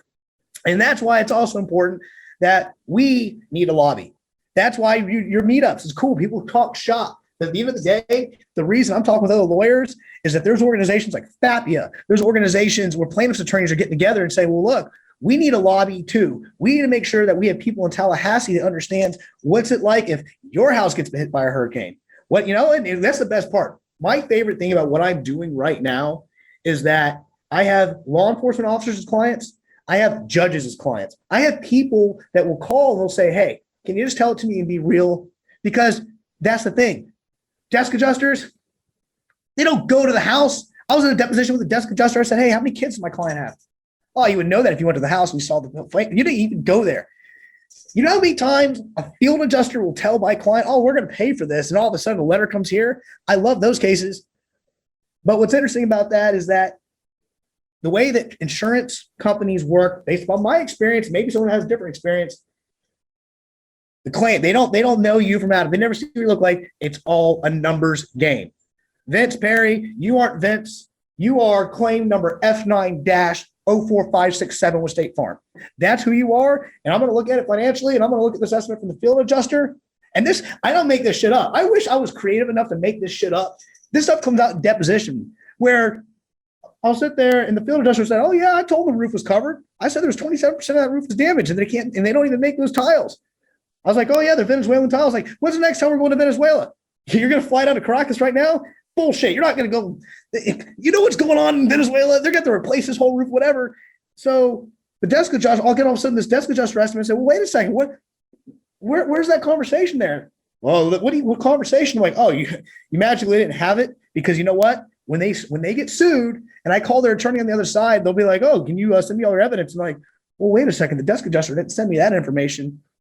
I've got one of our policies is to send an email directly to the desk adjuster about everything that was said at the field inspection, especially if something like that helps our case was said, that we put it in the email. I mean, that's just going to help you ultimately.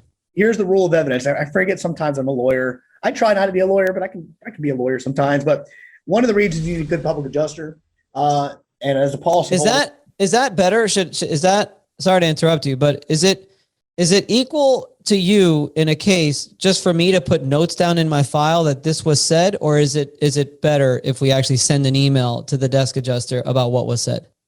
I do both because here's what's going to happen. There are, without giving you an entire course in Florida rules of evidence and the federal rules of evidence, there's this thing called hearsay, right? Blah, blah, blah. But there's exceptions to hearsay. And one of the exceptions to hearsay is admission by party opponent. And what that means is, all right, if someone said something on the other side and they're representing the insurance company, I can bring that in, just like if my client says something. So that's an exception along with business records. And there's a whole litany of things in the code of evidence. And again, the lawyers, you guys have rules. We have rules of the game. Guess what? There are rules where the defense lawyer, in fact, I just had this on my last case. They can file rules and say, well, we know what really happened, but it's going to be prejudicial to us if they hear that the desk adjuster told the field adjuster something. So we're going to move to exclude that testimony. There are so many legal games that are played on these, and that's why you need to know the rules of the game. So I would have a witness. If I'm a policyholder, or if someone calls me, and I refer to these cases, I refer to a lawyer that I know in town that he does. I had cases against him when I was a prosecutor, and he calls me on this, and I referred him to Vince. And I said, hey, here's what you need to document. And here's how, when I look at a case, I need to prepare this thing like we're going to try the case. I have to prove this. So get the public adjuster out there now. Get good contractors out there now. Document your file because we need to be able to prove this case. And it's not the strongest case, but it's that was the one on in St. Pete right there on the water, right? Yeah. Guy's originally from Miami too. Yeah. But so hearsay though, like, is it hearsay? Is that isn't it like a 24 to 48 hours or 1 week? Like it has to be documented like immediately on the day of? No, it doesn't. It doesn't matter. For legal terms, it just means an out of court statement being used to prove the truth of the matter asserted. What that means is that I can't just say the sky is blue. I have to have some evidence because I'm trying to prove the sky is blue. But so then I got to, so again, they teach. I think for the first 3 years of being an attorney, I jokingly tell people like, I'm not sure what hearsay is. I've been doing this for 12 years now, 13 years. I figured it out. But early on, there's whole rules about what this plays out. Practically speaking, what it means is just document it because you don't want a guy like me cross-examining and saying, now, Mr. Perry, you were at the residence on July 1st. That's correct. All right, again, war games, man, war games. So you're out there on July 1st, 2021, correct. And you met with my client's adjuster. That's true. At the time you met with him, he made some statements. Yes, but you didn't document that for 3 weeks later, did you? No. So how do we know that maybe you didn't hear something? Do you remember hearing this? I'm going to have a fucking field day on cross-examination with you if you're like, oh, so now you selectively remember the field adjuster saying they're going to pay for the roof, but maybe that's just something you can't really recall because of passage of time. Yeah, try to argue bias because, and you also have a contract with the Mr. So-and-so. Yes, in fact, you get 20%, right? Yeah, so whenever this jury comes in, you're going to get part of that. So it's all about being prepared and having good witnesses, but that's where I would just document the file out of everything. Just be there. So document the file or send a follow-up email? Both. Okay. Because the thing with the follow-up email is that they don't like that very much. Now, here's the deal. I do that with my clients, man. Like my clients will call me and they'll say, hey, you got 50 grand new money, pull the trigger. I'll say, that's great. I need you to text me. It's okay to do that. I need to confirm this in writing. So here's your follow-up email. Dear so-and-so, it was a pleasure hanging out with you today. I really don't give two shits about how long you've worked for State Farm or work for this carrier or work for whatever. But please allow this email to confirm and memorialize our conversation wherein you told my client, Mrs. So-and-so, that you were going to pay for this roof. And in an ideal world, they'll write back, yep, they will. But if you send it and then we look at it, and again, because business records can come in. So again, email is a out-of-court statement being used to prove the truth of the matter asserted, which is the conversation happened. That email is probably not coming into evidence. It's probably not going to be able to put that email in front of the jury. But when I do the deposition of the desk adjuster, I say, did you receive this email? That's your email address, right? Yep. Okay, you never responded, did you? No. Well, don't you have to communicate with the adjuster? Isn't that like one of your duties? Like, there's a Florida administrative code about how to do your fucking job. You didn't do your job. And so then I go to the attorney, like, they didn't do their job, man. Like, your job was to help us assist a claim. And the only person who gave a shit about this claim was my public adjuster sitting here. So why is this guy sitting here? Why? Well, he's sitting here taking up money, right? He's a waste of space and he's fucking around with my client. And that's not going to be cool in court. But what do I know? So yeah, you go. Yeah, tell me to go fuck myself. Come on now. The shit that we have to deal with. I mean, it's just, man. It's just, and it doesn't happen all the time. There are a lot of carriers, and I've gotten to know a lot of good guys on the other side, and they settle cases with me. I'm not going to name which ones, but there's one carrier that called us and said, "Hey, we want to knock out 12 claims in one fell swoop because we know you're going to be prepared on it, that you're reasonable. We'll work with you." Another carrier called us, and we have about 45 claims with this carrier. They said, "Well, look, we're going to divide these cases between the daily claims and then the cat claims, and we're going to put a pot of money on the cat claims, and then we're going to put a pot of money on here, and because we want to work with it." So what we hear, what you and I see, we're kind of talking about extremes, right? It's like with law enforcement officers. Everyone says, well, all cops are bad. All cops are not bad. You know how many cop friends I have? I have a lot of cop friends. But the ones that are bad really screwed up for everyone, so everyone thinks this. It's the same in our industry. That's why guys like you, guys like me, we got to go out there, just be real with people and say, look, I know there's some other lawyers out there that when they file these lawsuits, what they're trying to do is say, all right, well, it's a $5,000 water loss, but I need $95,000 in attorney fees and costs. That happened. You know how I know that happened? Because you can Google and read about it. And not only that, you can read the Florida Supreme Court's opinion on it. And then you can go read that law that got passed on July 1st, trying to curtail attorney fees because some people abuse the process. And it's not just the policyholders, the media, because the insurance companies have more money. The media makes it sound like if the policyholders and their public adjusters, attorneys abusing the process, but they look over and glance over the fact that it's abused on the carrier side as well. In fact, I think you said it the other night. You said it best. Insurance fraud? No, insurer fraud. That's a coin term. That's a Vince Perry. That's a mic drop. Insurer fraud. It's not always on the insurance. So I think it's funny. I learned that it's definitely not coined by me, by the way. That was coined by Doug Quinn and the APA. So I'm going to give a shout out to them. Yeah, but it's true because I remember it blew my mind too when anybody says insurance fraud, even on our side, what's the first thing we think of? Oh, well, it's always a consumer. No. This goes both ways, and to be honest, probably more the other way. And there's been evidence, and there's been 60-minute interviews that I've talked about Hurricane Sandy and all the crap that went on there with the engineering reports. We talk to independent adjusters all the time where they're just like, hey, I submitted this and this is what came back. I mean, it's just all kinds of shit, man. And what's interesting, Vince, and again, I knew you probably didn't coin it. I was just trying to give you the benefit of the doubt in front of all these lovely people here. But in reality, everything we're talking about, we didn't make it up. Now, my analogies I use about the casino, I made that one up. Someone else might have made it up. The one about, how public adjusters like cops and me prosecute insurance companies, I made that up because that's what I do, and I take a lot of pride in it. But a lot of this other stuff, it's documented. Deny, delay, defend. That's a fucking book. I love it. There's a book out there called, it's like the from safe hands to punching. Yeah. So I like deny, delay, and underpay because it rhymes. Right. And so, but so a lot of this stuff is this, like, we just do this day in, day out that we can educate people. But I said, I'm not making this stuff up. But, when you're handling 1,000 lawsuits, which is right about where we kind of are right now, coming in, coming out. And so you handle 1,000 lawsuits going from Pensacola all the way to Key West. And at some point, it's going to be in Texas as well. And you start doing this and you start seeing patterns.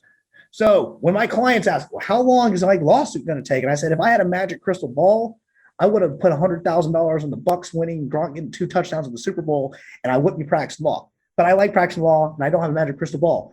But based upon my experience with this carrier, this is what they're going to do. They're going to file a PFS at this point. They're going to flinch on the verge of trial. Same, different change of facts. You change the analysis. Go to another carrier. All right. Well, hey, look, these guys, they're reasonable. I know some of their attorneys. If this is a county court case, meaning less than $30,000, we can probably knock this out in a phone call. That being said, like you mentioned earlier, you're not going to get every penny of that estimate, but a good adjuster will tell you where there is room to get things done. And that's why, for the public adjusters out there, get in with good contractors. There are tons of contractors out there. They got guys that are calling me all the time that want us to take their cases and do AOBs, and we say no. I said, look, I appreciate the business, but I'm not going to do this because it's going to get sticky. At the end of the day, the policyholder is going to lose out possibly. What did you say? You said that you said AOBs. Something with the contractors. You said get with the contractors out there, and then you said because there's a lot. Right. You want good contractors in the sense that they're reputable, that their numbers are real. I mean, then you said, but because there's a lot of contractors out there. Right. There's a lot of contractors who are abusing the AOBs and submitting invoices for work that wasn't done, overcharging. I mean, look, everyone has to make a profit. I understand that. There's O&P for a reason. There's case law out there on it. But at some point, and not calling out any particular area because it's all different. Tile roofs, shingle roofs, we can talk about it all day, but I'm just going to use the Tampa Bay area. So if someone writes me an estimate on a shingle roof and they want $2,000 a square, I get it. It's not going to happen. I don't get it. That doesn't make any sense. Right. Now, and I understand that certain companies have like certain overhead, or we were talking about this yesterday where certain companies, what they'll do is they're not even roofing companies. They're marketing companies, and you hire them and then they turn around and subcontract on a roof. So because there's money there, fine. Maybe $2,000 a square on a tile roof, but we know, I mean, maybe you can justify that. The carriers know this.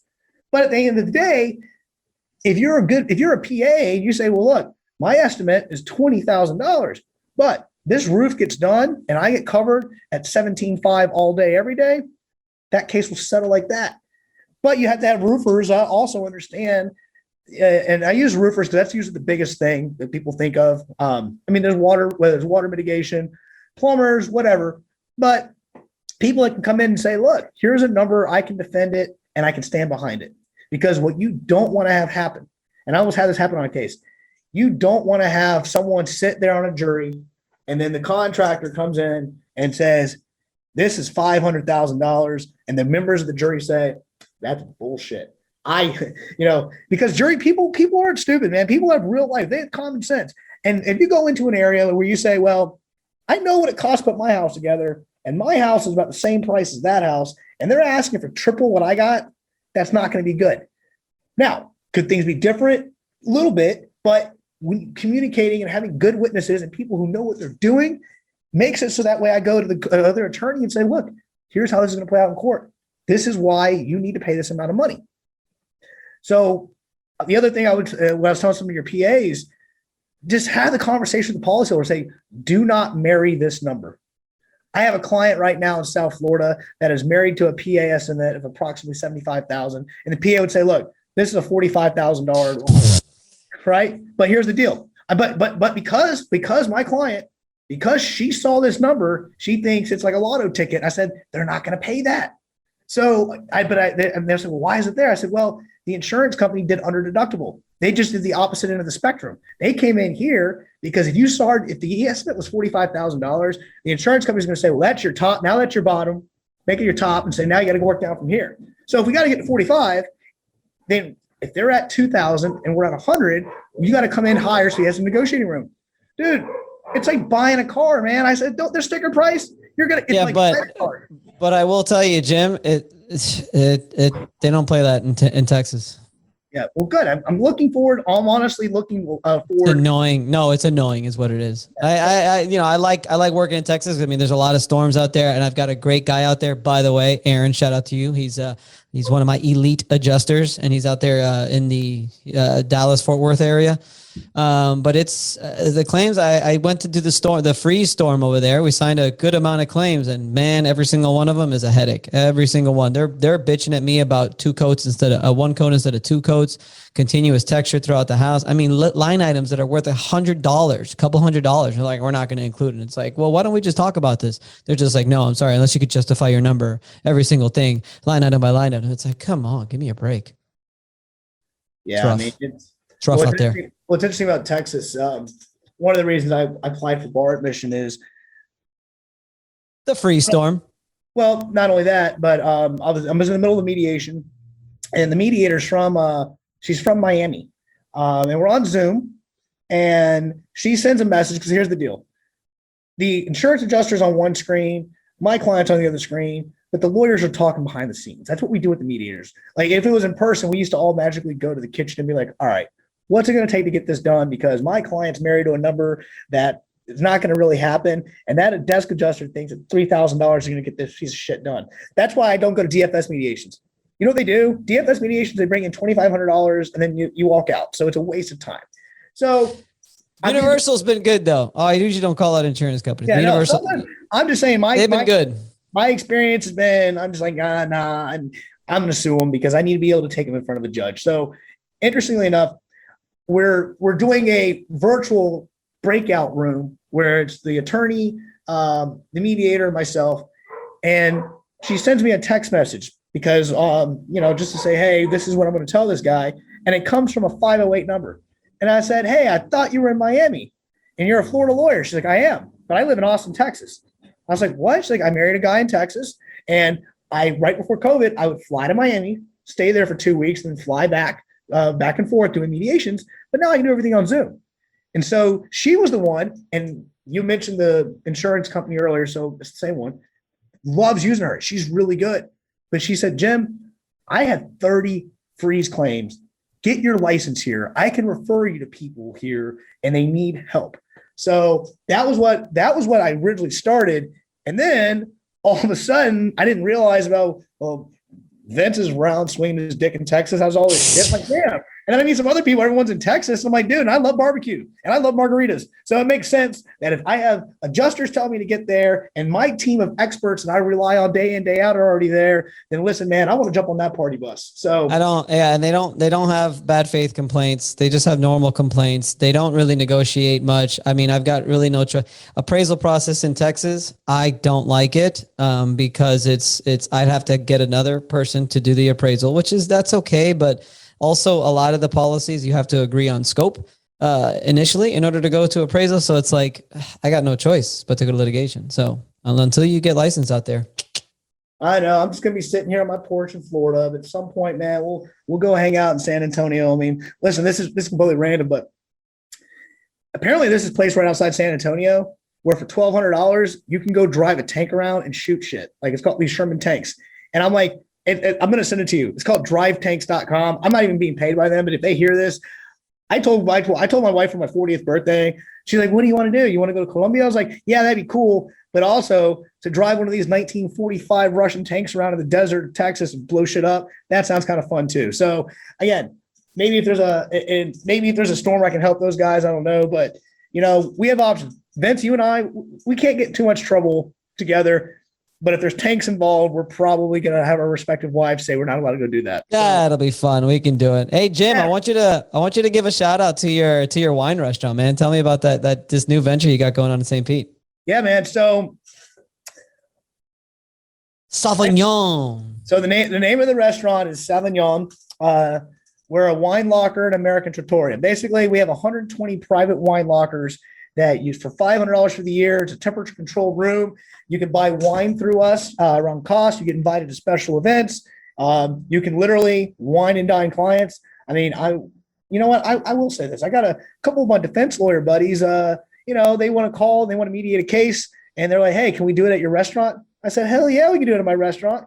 I asked this one guy for a certain insurance company, In fact, I got the text yesterday. It's for a shirt company headquartered in Fort Lauderdale. Their counsel's like, Jim, can we go into your restaurant? And I said, yeah. I was actually down in Key West. And I was like, yeah, I'll do that. And then I called my partner and said, I need you to send a bottle of Dom Perignon to that table. Whatever. Nice. We're making friends. We don't even have a case there, but the guys had stuff. So we have a sommelier. His name is Chris Ciarcia. He's a buddy of mine a couple of years ago. And I've known him. I met him when he was on one side of the bar, like one of the nicest restaurants in St. Pete, and I was on the other side. We've become friends. We're at the point our families do Christmas together. We've been to Napa together. The nicest guy. And outside of adjusters, he's one of my biggest referral sources. He refers me for our personal injury practice we have because people forget about that. I'm like, yeah, I still help people in auto accidents and things. Chris knows people. So we're hanging out one day, and there's a spot in downtown St. Pete on the block where Janice Live is. And there's an upstairs balcony. It looks like New Orleans. It's like the New Orleans style. And Chris says, Jim, I've always wanted to start my own restaurant. And he's a young guy too. Chris is like 31 or 32. And he said, I at the old restaurant, he said, I ran everything. I'm the level 2 sommelier. I hired the kitchen. He knows all the ins and outs. And he said, I'm like, all right, I'm listening. And he said, I got a manager. I got a chef. I got me. My family's giving me a significant amount of money and capital, but to run a business, it may not be a bad idea for me to have a lawyer on the team, someone who can help me review contracts, do some marketing, do whatever, give me an outside perspective outside of wine. So do you want to be a junior partner in this restaurant?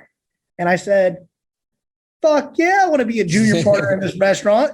I'm not going to be a judge. I'm not going to be governor. Maybe I will be governor. I don't know, but I want to be part of this. So we were rocking and rolling. And the way I describe the relationship is that he's like the godfather. I'm the conciliore, right? I know who's getting whacked. I'm in the room. I can't make the full decision, but I'm like, hey man, you may not want to do this, right? So, we get it up and running, or we started to get up and running. We were supposed to open up April 1st, 2020.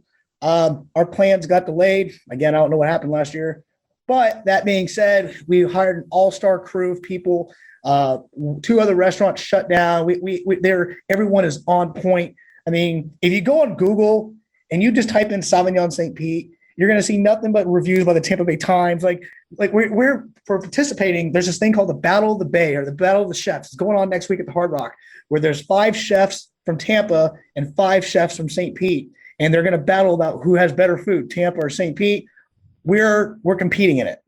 Nice. So we are asked that we are competing in that. So again, my parents came into town. They're like, and I love my parents to death, but they're like, oh yeah, well, we thought it was gonna be like a McDonald's or Applebee's or something. And no offense, McDonald's or Applebee's are great, but I'm like, no, it's like a high-end scale restaurant. So it's been really neat because it gives people something to talk about.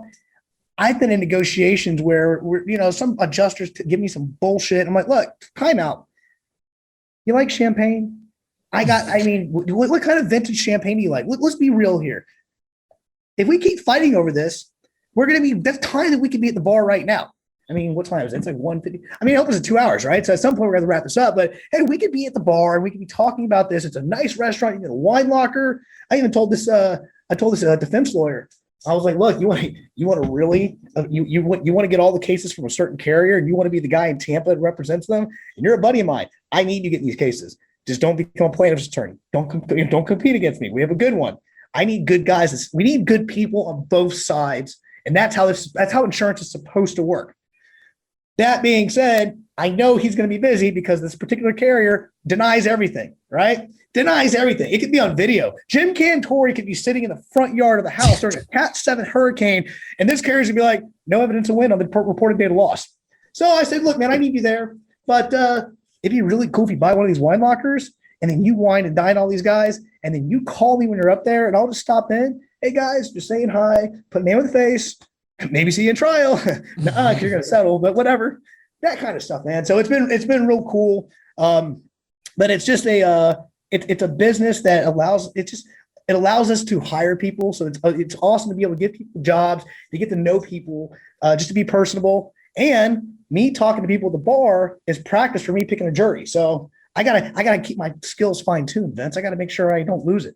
I know. And I got to go visit that damn restaurant. I'm dying to go every time you post something, but the wife is The wife is kind of prego, so it's a little bit difficult for us. Congrats about that. You're gonna. I haven't even like made an announcement yet, but yeah, thanks, man. Thanks. Well, you kind of, oops. Kind of just, it's fine. It's fine. We're not going to post this for a little while anyway. So, what was the other thing that I wanted to tell you? Oh, and are we going to be running the, hold on a second. Are we going to be running the St. Pete Marathon or what? We're going to do it, man. We're going to sponsor it. We're going to do my first marathon, full marathon. You know, I got to let it go. Kellyanne's whooping my ass right now when it comes to running, but I got to get back in the game. And yeah, but she's whooping everybody's asses. I mean, come on. I mean, that's she's like on a whole other level.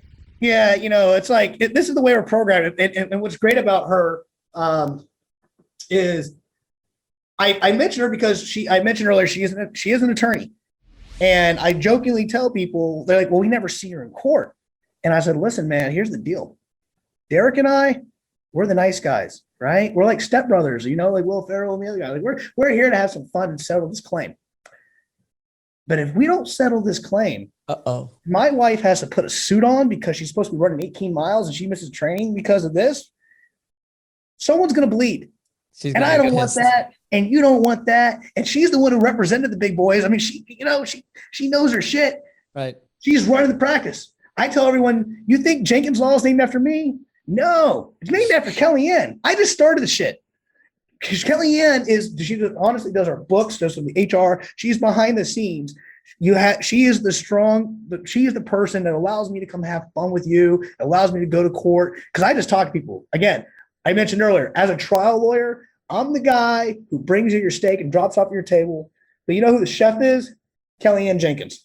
Right. So that's how it works out. And actually how I relate to people in the restaurant. Like I have the experts in town, and I bring everyone there. Hey, next time you have a friend from Miami, be like, hey, there's a guy going over to Sauvignon.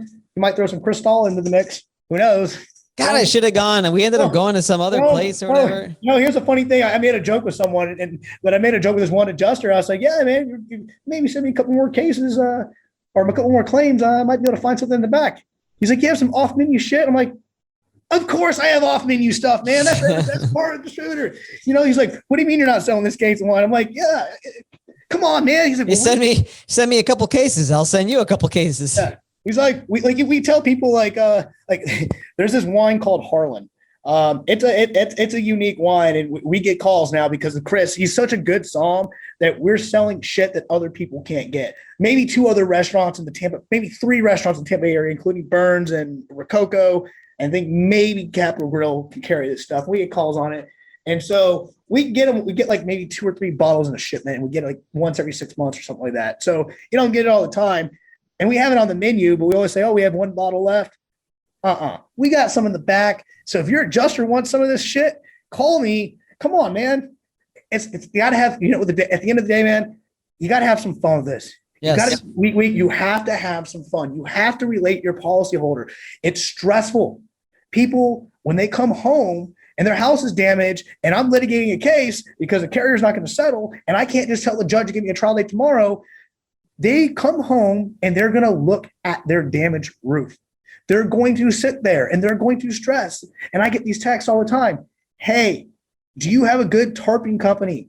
Because I go to sleep at night and I'm wondering, are my kids going to be safe if it rains and something happens to the house? We do real things to help real people. That's what keeps me driving. I know I can talk a lot. In fact, someone said my Hollywood stunt double will be Charlie Day from It's Always Sunny in Philadelphia. I get really excited to do whatever. But in all honesty, I'm passionate about it. And so are you. It's not just a job. It's a career. It's a calling. There's a need for it. And for every one for people to screw it up, fuck it up for everyone else, that gives you and I an opportunity to come do the right thing. And then people say, thank you. And then they take you to Burns, and then you forget to call your public adjuster to refer you to the case. My bad. But I'm just saying, man, if you want to come to the wine restaurant, I got some shit that fell off the truck. It's like Godfather stuff. Come on. But in all seriousness, this has been real fun. You do a good job. There are people that say they know you. They've never met you, but everyone knows. Like last night, someone was like, oh, yeah, I know Vince. I'm like, no, you follow his podcast and you see him on social media because he's a social media whore. The best one out there, though, better than me. And so I jokingly tell that, but I'm like, but you know what? It's because he's making a footprint and educating people. That we do this because we have to realize that people are not going to know what to do when the storm happens. The best evidence of that, at least recently, was Hurricane Michael. I tell people, show them photos where literally there are people who are living in tarps. It looks like a third world country. And guess what? That was an area where people say, what happens if a Cat 5 hurricane comes in? Are they going to take care of us?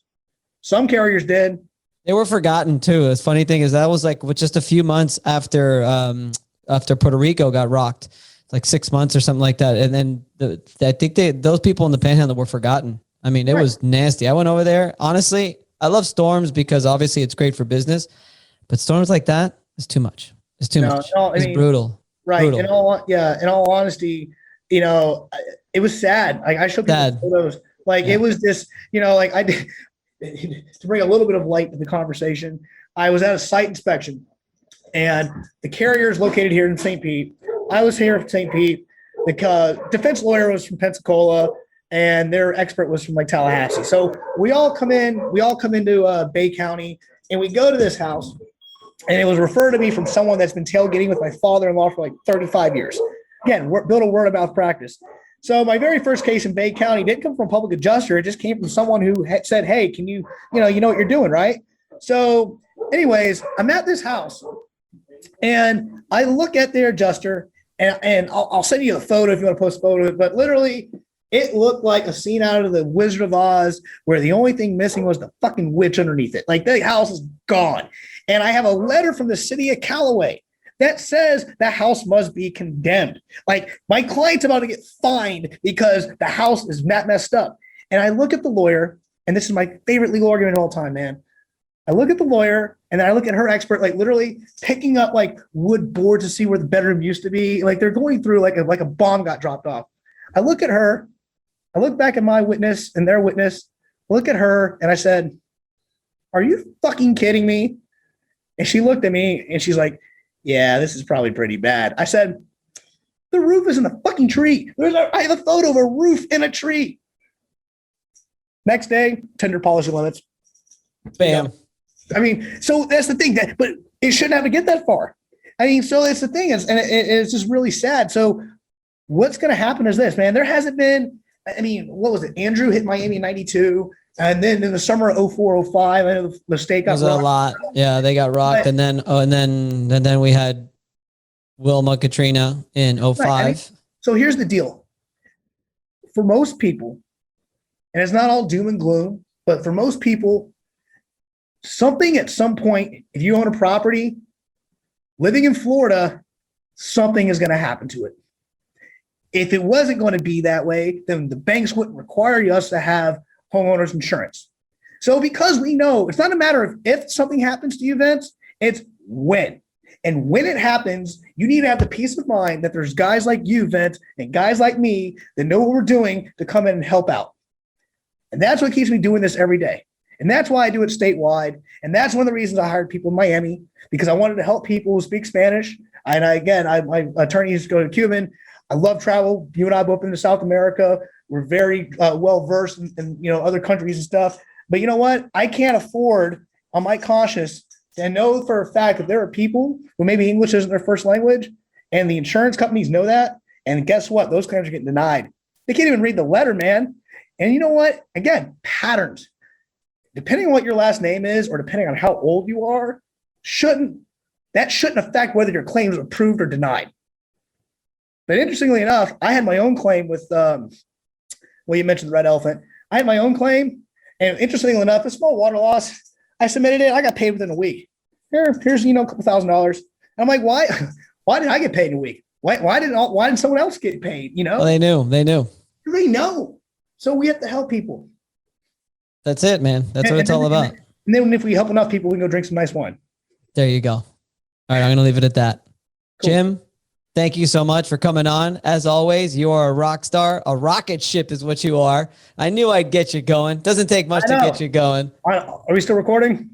Yeah, but I mean... Well, it's going to be funny. I was going to just say, that's why when I called you earlier, I'm like, what are we going to talk about, man? I don't know. I was like, do I need to study for this? I knew it would be easy for you. I knew out of all my podcast guests, you'd be one of the easiest to have the conversation, let it flow. Look, we're coming up on 2 hours. Dude, that's awesome. So, Yeah, man, I really appreciate this, and it's been fun. This is why we do what we do. You know, this is our natural element.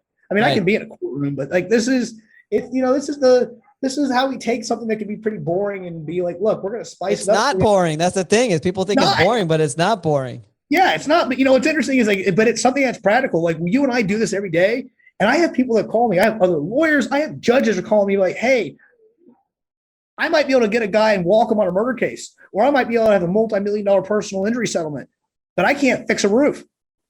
I don't know shit when it comes to my own house. Right. I get these calls day in, day out. And so to be able to sit there and say, well, look, I don't know shit either, but Vince knows his shit. And Vince will tell me so I can fake it and then tell you. Because what I say is not evidence. I don't get to get on the stand and testify. Vince does. Right. So Vince better know his shit. And you know what? I know you know your shit because you have that little book behind you. When you're writing books and teaching other people, it means you have to know what you're doing in order to teach other people. That's why I love teaching people, or at least pretending to sound intelligent. Well, you do a good job at that, pretending. All right, so I'm going to close it off. We're going to keep recording, but I'm going to close it off. Jim, thank you for coming on. I really appreciate your time. You are the man. Really happy to know you, and I'll see you on the next one. You got it, man. Have a good weekend, and tell the wife I said hello, and make sure you come over when you guys want to check out the wine restaurant.